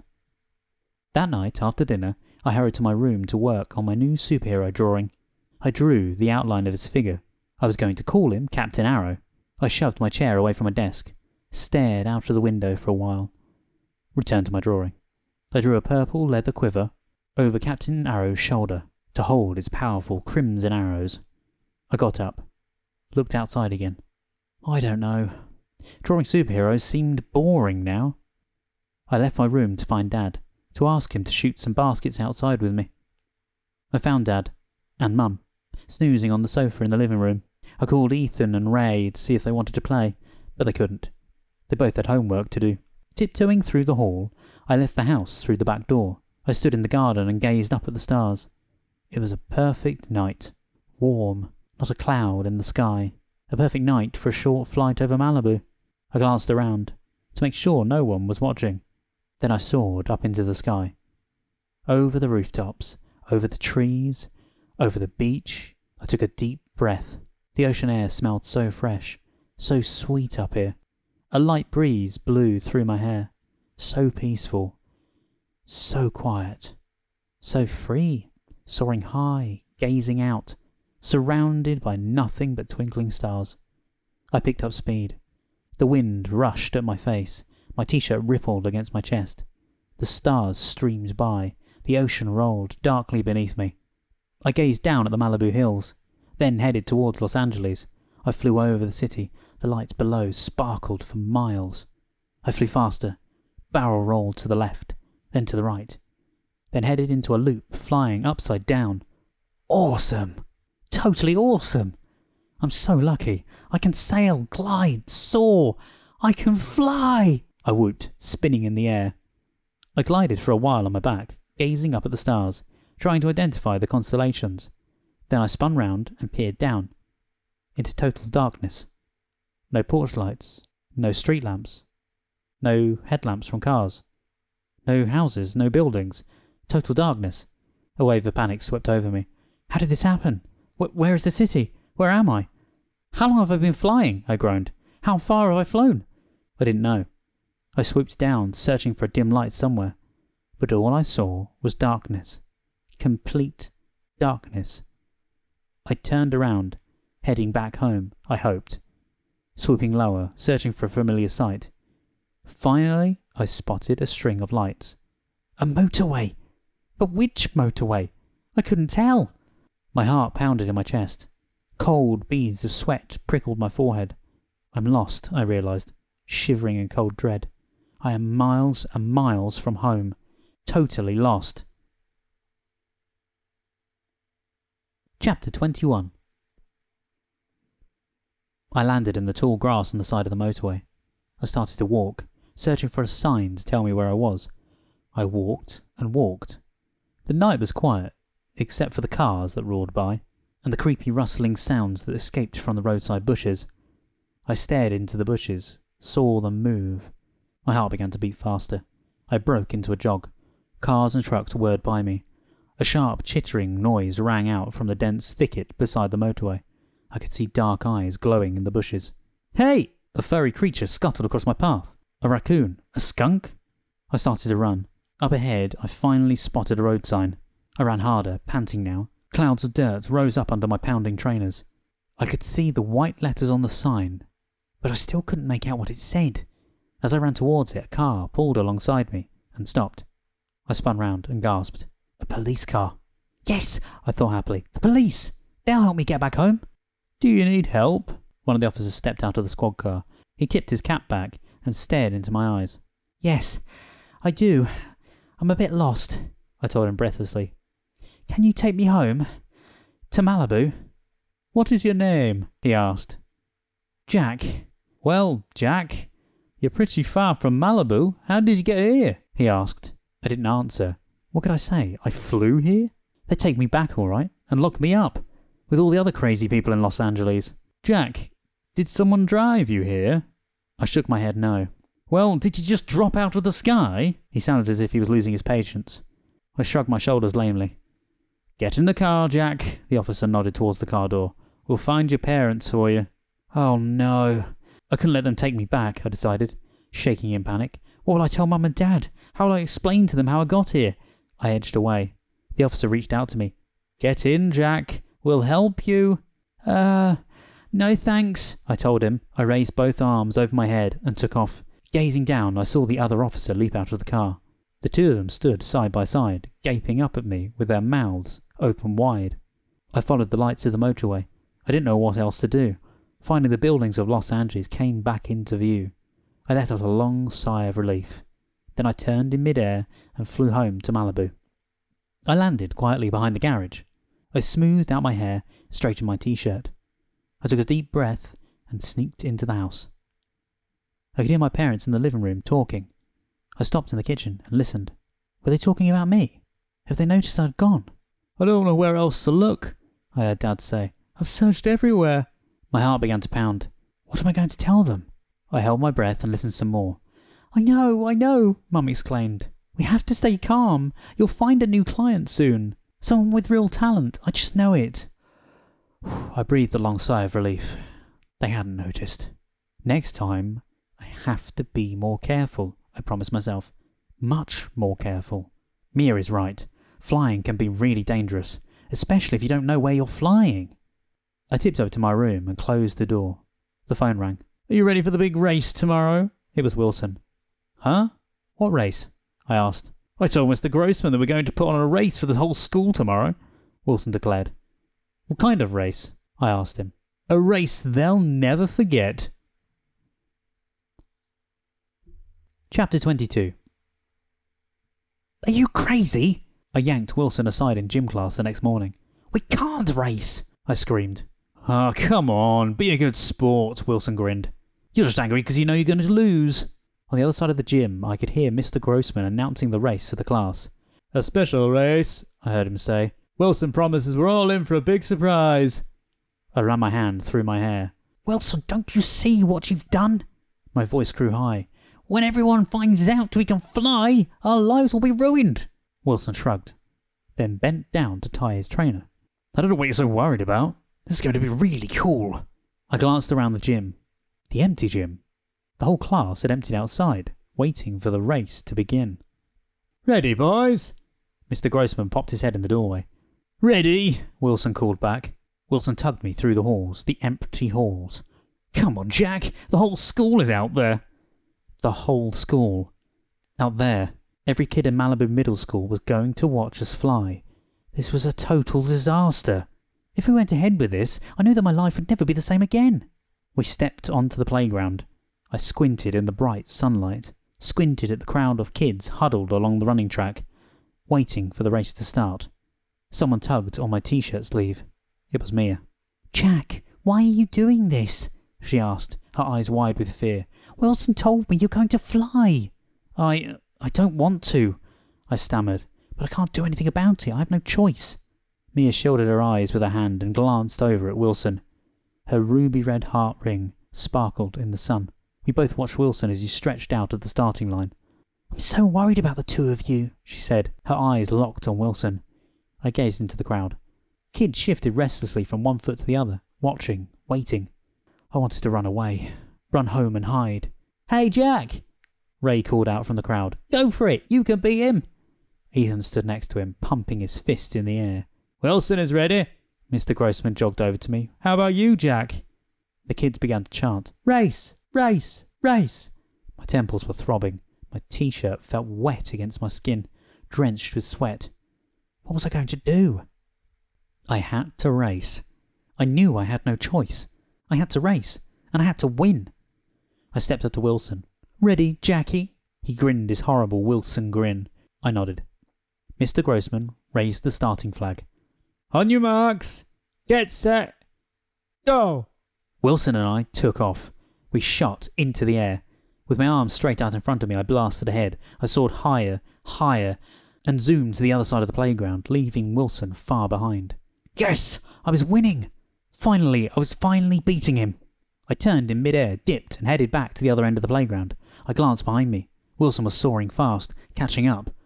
He sailed alongside me. See you, Jackie! He smirked, then he flew ahead. Oh, no, you don't, Wilson. Not again. I held my body straight as an arrow and jetted forward. We flew side by side now. I could see the muscles in his face straining as he tried to pick up speed. But he couldn't. He couldn't pull ahead of me. The other end of the playground was coming up fast. With my eyes trained to the finish line, I soared with all my strength. We reached the line at the same time. I dropped to the ground. A tie! I cried out breathlessly. It's a tie! Wilson hadn't won. Hey, Wilson? Wilson? I searched the school grounds. Then I glanced up. There he was, hovering over my head. Lap number 2, he cried and took off. I sprinted into the air. Too late. Wilson finished the second lap and won the race. Nice going, Jackie. Wilson clapped me on the shoulder. I knew I could count on you. To lose, he hooted. That wasn't fair, I started. Hey, what's their problem? He interrupted, pointing to the crowd of kids. The quiet crowd. No cheers, no clapping. They stared at us in stunned silence. I turned to Mr. Grossman. His jaw hung open. He gaped at us, speechless. I slowly walked over to Ray and Ethan, staring into their unsmiling faces. So guys, what did you think? Why didn't you tell us you could fly? Ray's face broke into a wide grin. I wanted to surprise you, I said, relieved. Awesome! Totally awesome! Ethan shouted. Can you teach us how? I'm sorry, I can't, I apologised. I told them the whole story, how I found the book and lost it, as we went back into school. Our basketball team will win every game now, Ray exclaimed. Forget about slam dunks. You'll be the first player ever to do a fly dunk. Ray and Ethan were really excited about my flying. But later, as I walked to my classroom, I could feel the stares from the other kids, hear their whispers. Everyone was talking about me. Some shrank back as I approached. They were afraid of me. That afternoon, I walked through the halls with my head down. I couldn't stand all the whispers, all the stares. Jack! The school nurse darted from her office and snatched me out of the hall. There are some people here who want to meet you. 2 men and 2 women stood stiffly in the nurse's office. 1 man and 1 woman were dressed in business suits. The other 2 wore khaki trousers and t-shirts. They smiled warmly at me. These people are scientists from the university, the nurse started to explain. They've heard about your, special talent, and they want to examine you and Wilson. I took a step back. One of the men moved towards me. If you really can fly, think of how important you can be to our government. Perhaps there's a secret weapon against our enemies. I swallowed hard. The woman in the khaki trousers stuck out her hand. Come with us, Jack. She shot a nervous glance at the others. Nothing bad will happen to you. The others peered at me over their glasses. They nodded eagerly in agreement. We just want to look you over, you know, do a few experiments on you in our lab. Chapter 24. No! I don't want to be a lab specimen. I don't want to be a secret weapon, I shouted at them. Startled by my cries, the scientist leapt back, and I bolted from the room. Jack, come back! The school nurse called after me. I raced frantically through the halls, smashing into kids, shoving them out of my way. Jack, we won't hurt you! I heard one of the scientists call.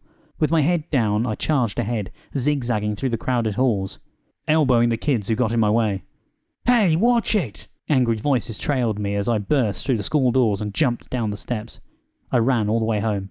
I didn't stop. I didn't glance back. I ran hard, even though my lungs felt as if they were going to burst. I opened my front door with a bang, then slammed it shut and leant against it, gasping for breath. "Jack!" Dad yelled from the living room. Why was Dad home in the middle of the afternoon?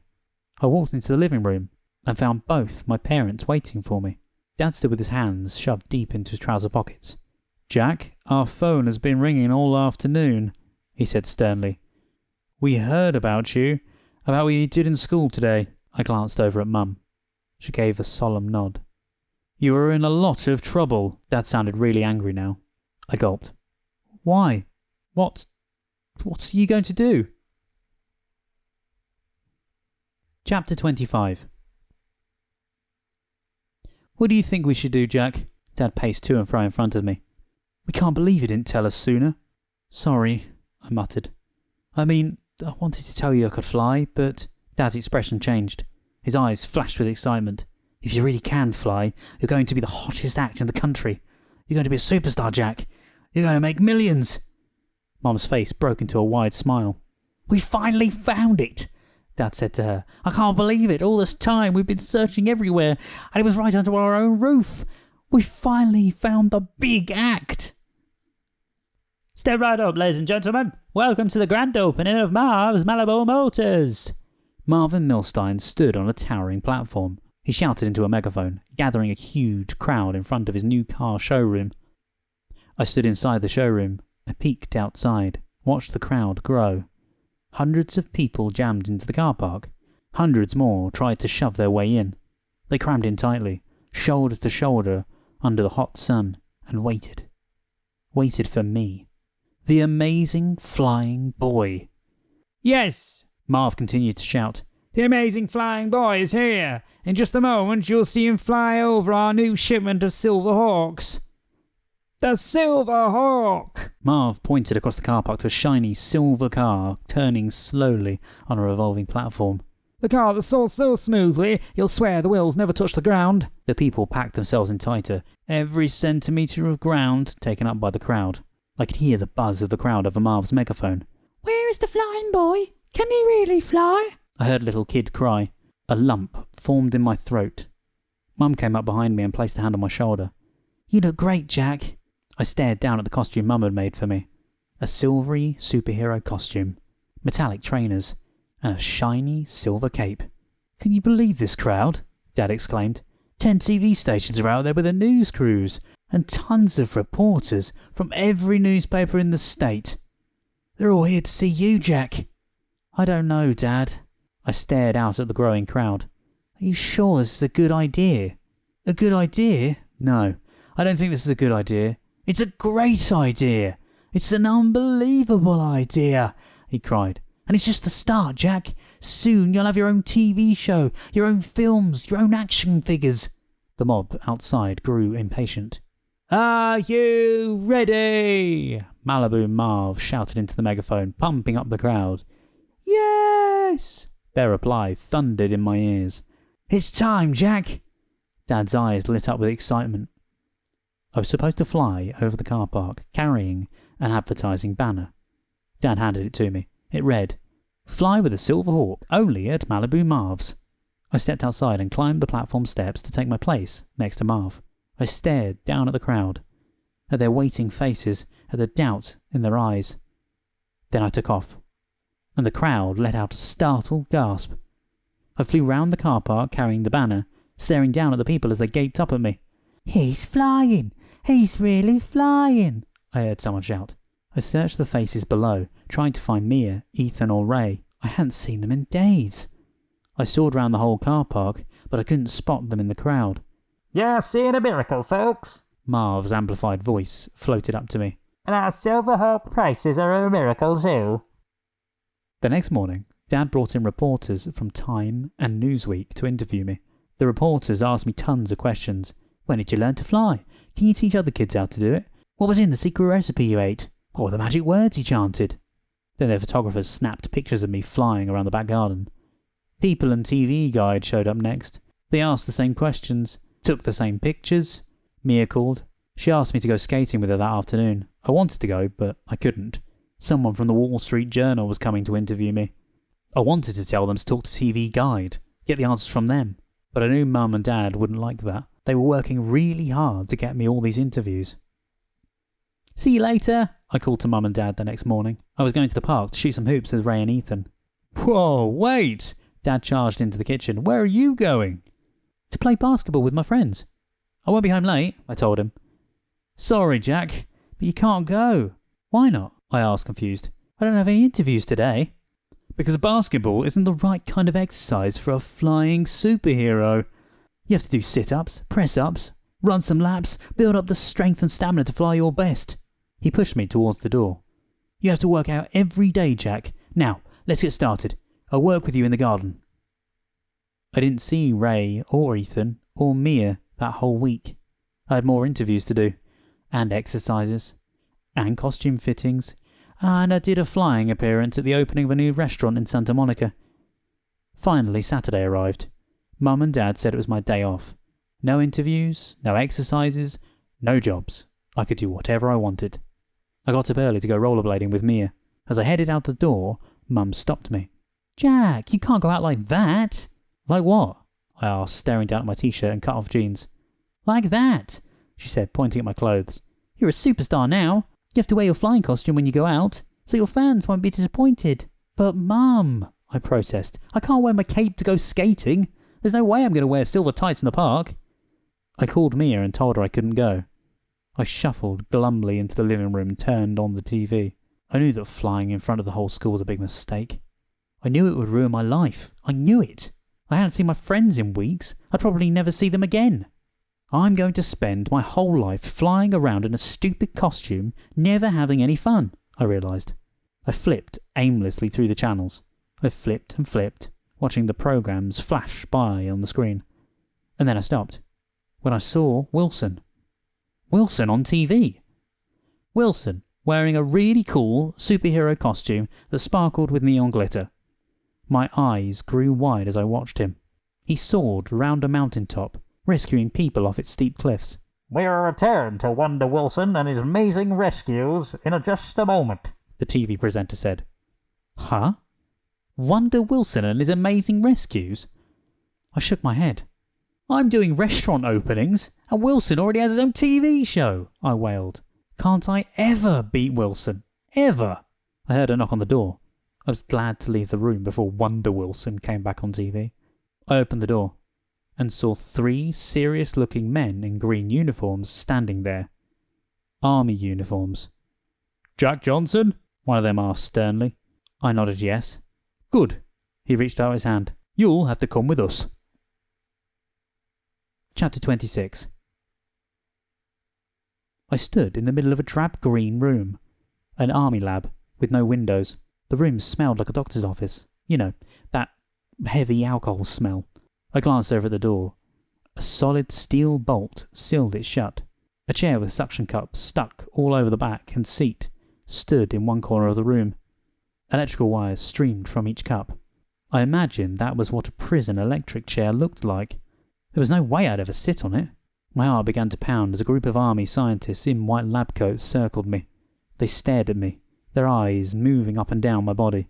They wrote on clipboards they held in their hands. Then they stared at me some more. "Okay, Jack, we're going to perform a few tests. Are you ready?" one of the scientists asked. "No!" I shouted. "I'm not ready. I want to go home." "Sorry, Jack," the scientist said. "We can't let you go just yet. Now, please come with us." They led me outside to a wide courtyard. The courtyard was covered with canvas. I felt as if I was in an enormous circus tent. As soon as we were closed in, the scientists began shouting commands at me. "Fly on your back. Fly on your belly. Fly with your eyes closed. Fly with your legs crossed. Hold your breath and fly. Hold your ears and fly. Hold your thoughts and fly." They ordered me to fly 1,000 different ways. They wouldn't stop. They wouldn't let me rest until I was panting like a dog. One scientist handed me a bottle of cold water. He motioned for me to sit down on the ground. They formed a circle around me. "Okay, Jack," another scientist said. "Time for some questions. First tell us, how long have you been flying?" Same questions. All over again. "Only for a few weeks," I replied. All the scientists scribbled down my answer. "How did you learn to fly?" he asked. Didn't you read Time or Newsweek or TV Guide? I asked. Just answer the question, Jack, the scientist said sternly. I ate a special formula, I answered, rolling my eyes impatiently.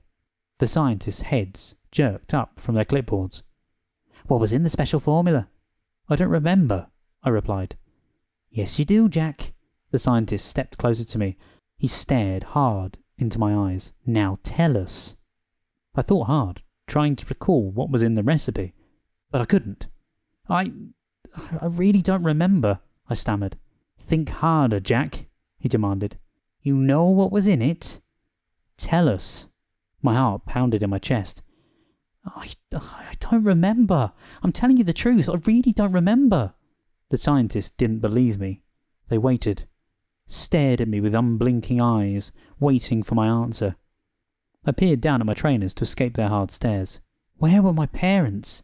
Did they know I was here? I could feel a bead of sweat trickle down my back. Please let me go, I begged. Sorry, Jack, one of the scientists said. First, you have to answer the question. But I can't. I told you. I don't remember, I cried. Okay, then we'll move on, the scientist said. The others nodded in agreement. I let out a sigh of relief. Jack, we're going back in there. The scientist led me to the little room. Now, sit in that chair. Huh? What's he going to do to me? I asked. Chapter 27. More questions. Then more flying demonstrations. Then they hooked me up to the suction cups on the chair. That was the worst. It measured how fast my heart beat, how fast my pulse raced, how fast my eyes blinked. Hours and hours of measuring the slightest movements in my body, down to a slight twitch. Then they shut me up in a metal tank and took some kind of laser pictures of me. Then they asked more questions. 10 hours later, Dad sat next to me on the living room sofa, apologising. I'm really sorry, Jack. They gave us no choice. They said you had to go with them, but they didn't tell us it would take so long. Dad sighed. I was so busy getting you flying jobs, I forgot to warn you they were coming. But forget about all that, Jack. I have great news. I've set up the race of a lifetime. Race? What kind of a race? I demanded. A race between you and Wilson, Dad exclaimed. The Amazing Flying Boy races Wonder Wilson. Your first appearance together. The winner will receive $1 million. Just think of it, Jack. $1 million. $1 million? I couldn't believe it. The race will be on TV all around the world. Dad stood and began pacing. 2 billion people will be watching. Wow, $1 million! And everyone in the world will see me fly like a superhero. And Wilson and I will become the 2 most famous kids on Earth. This really was awesome. And if you win the race, son, it will be worth billions of dollars. Dad's hands flew up in the air as he talked. Think of the TV commercials you'll make. You'll be a star all around the world. I slowly got up from the sofa. I have to go out for a walk, Dad. I need some time to think about all of this. I walked down the block, thinking about everything Dad had said. Hey, there's the Amazing Flying Boy, someone shouted from a passing car. That's him. There he is. The kid who flies. Shouts from other cars now. People pointing, cheering, waving from almost every car that drove by. I walked faster, with my head down. Malibu Motors Flying Boy. Marv's Flying Kid. More shouts. The Flying Johnson Kid. I heard footsteps behind me. I glanced back. A group of kids were following me. I started to jog. Flying Boy, slow down. They began chasing me. Fly for us. Come on, take off. Fly around the block. I broke into a run. I ducked behind some bushes until they passed. Then I walked some more, keeping in the shadows. I'm going to be the most famous kid on Earth, I thought, trying to cheer myself up. I'm going to race in front of 2 billion people, and then my life will never be the same again. I'm going to be rich and famous. Rich and famous? My stomach tightened. All my muscles tensed. Can I do it? Can I race in front of 2 billion people? And most important, can I finally beat Wilson? Chapter 28. The day of the big race. Mum, Dad and I drove to the bottom of the Hollywood Hills. That's where the race would begin.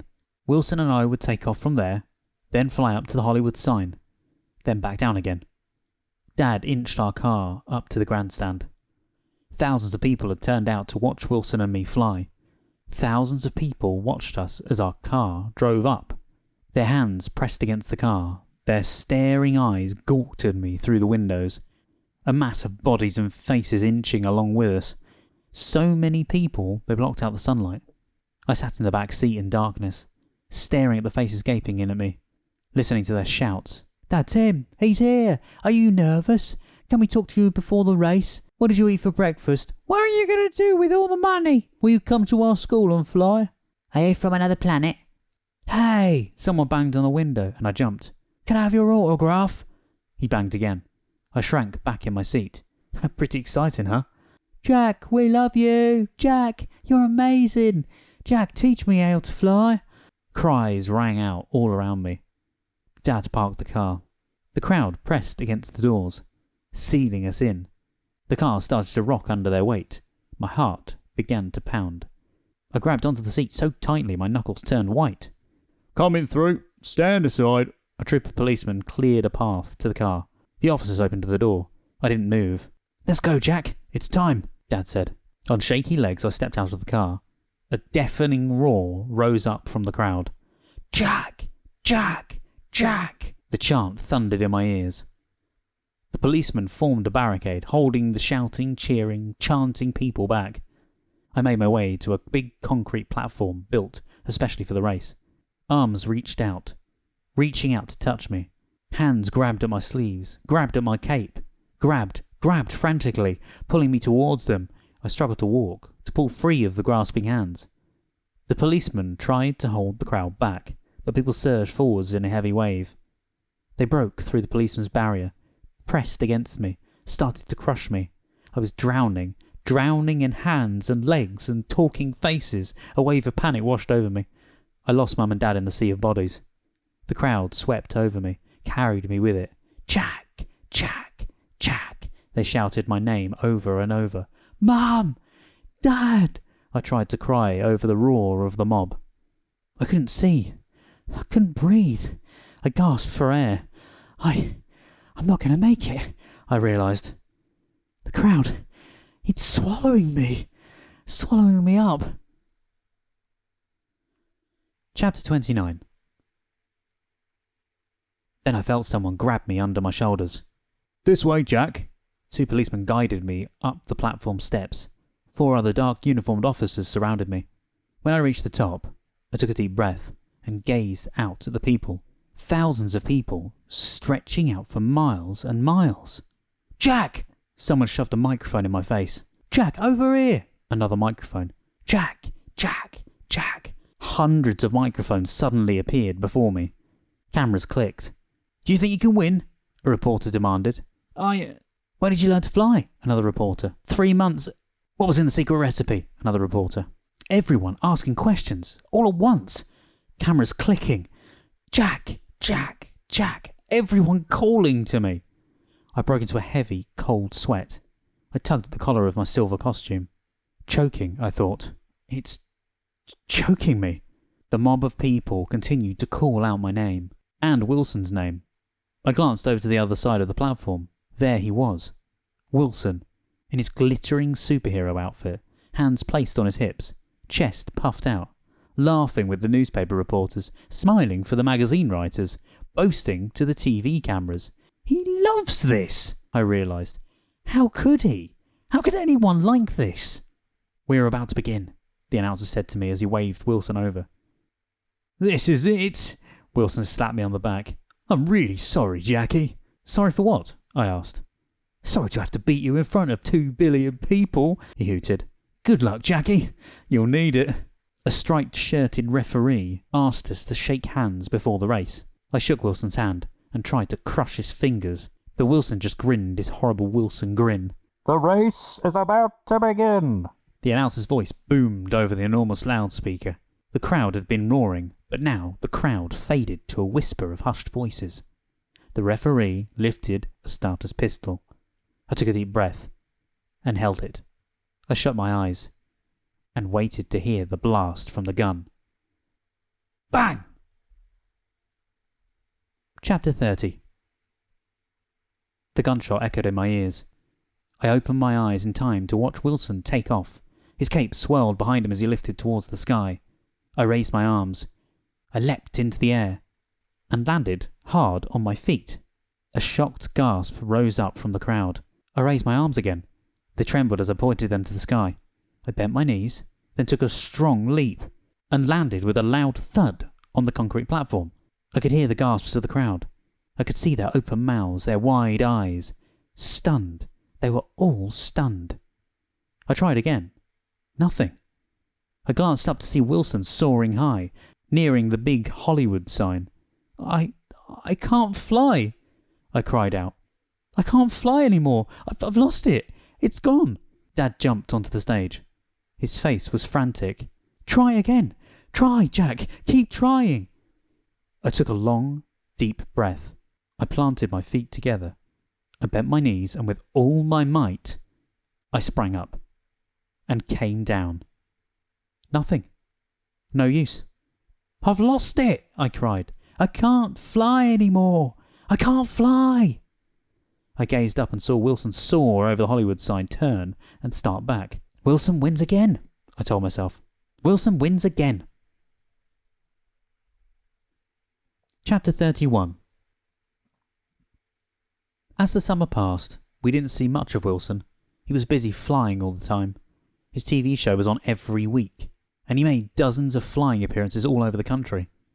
In the autumn, he had to leave Malibu Middle School because he was always travelling, always making flying appearances, always working, on the run. I saw on the TV news that the army follows him wherever he goes, doing experiments on him, trying to figure out how to get other people to fly. When Wilson is at home, he's too tired to see his old friends. Mia says it doesn't matter. She says hanging out with me is much more fun. I'm back to my old normal life. Morty is too. He finally came out of his kennel, and he doesn't float off the ground anymore, not since I tied a 2-pound dog tag to his collar. Ethan and Ray and I are going to a Lakers game tonight, and tomorrow, Mia is inviting me to go to a Purple Rose concert with her.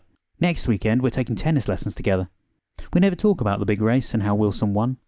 We never talk about flying at all. I've kept my secret from Mia. I've kept my secret from everyone. I've never told anyone that I can still fly. And I've never told anyone that I only pretended to lose my flying ability that morning of the race. Yes, you heard me. I only pretended. I let Wilson win the race. Why? Because I knew that was the only way I could win. That was the only way I could get all of those thousands of people out of my life. It was the only way I could get my friends back. The only way I could get my normal life back. The only way I could be happy. I told you, I'm not the kind of kid who likes to enter contests. I don't like to compete. I don't care about winning. So I'm really lucky, because even though I don't care about winning, I won after all.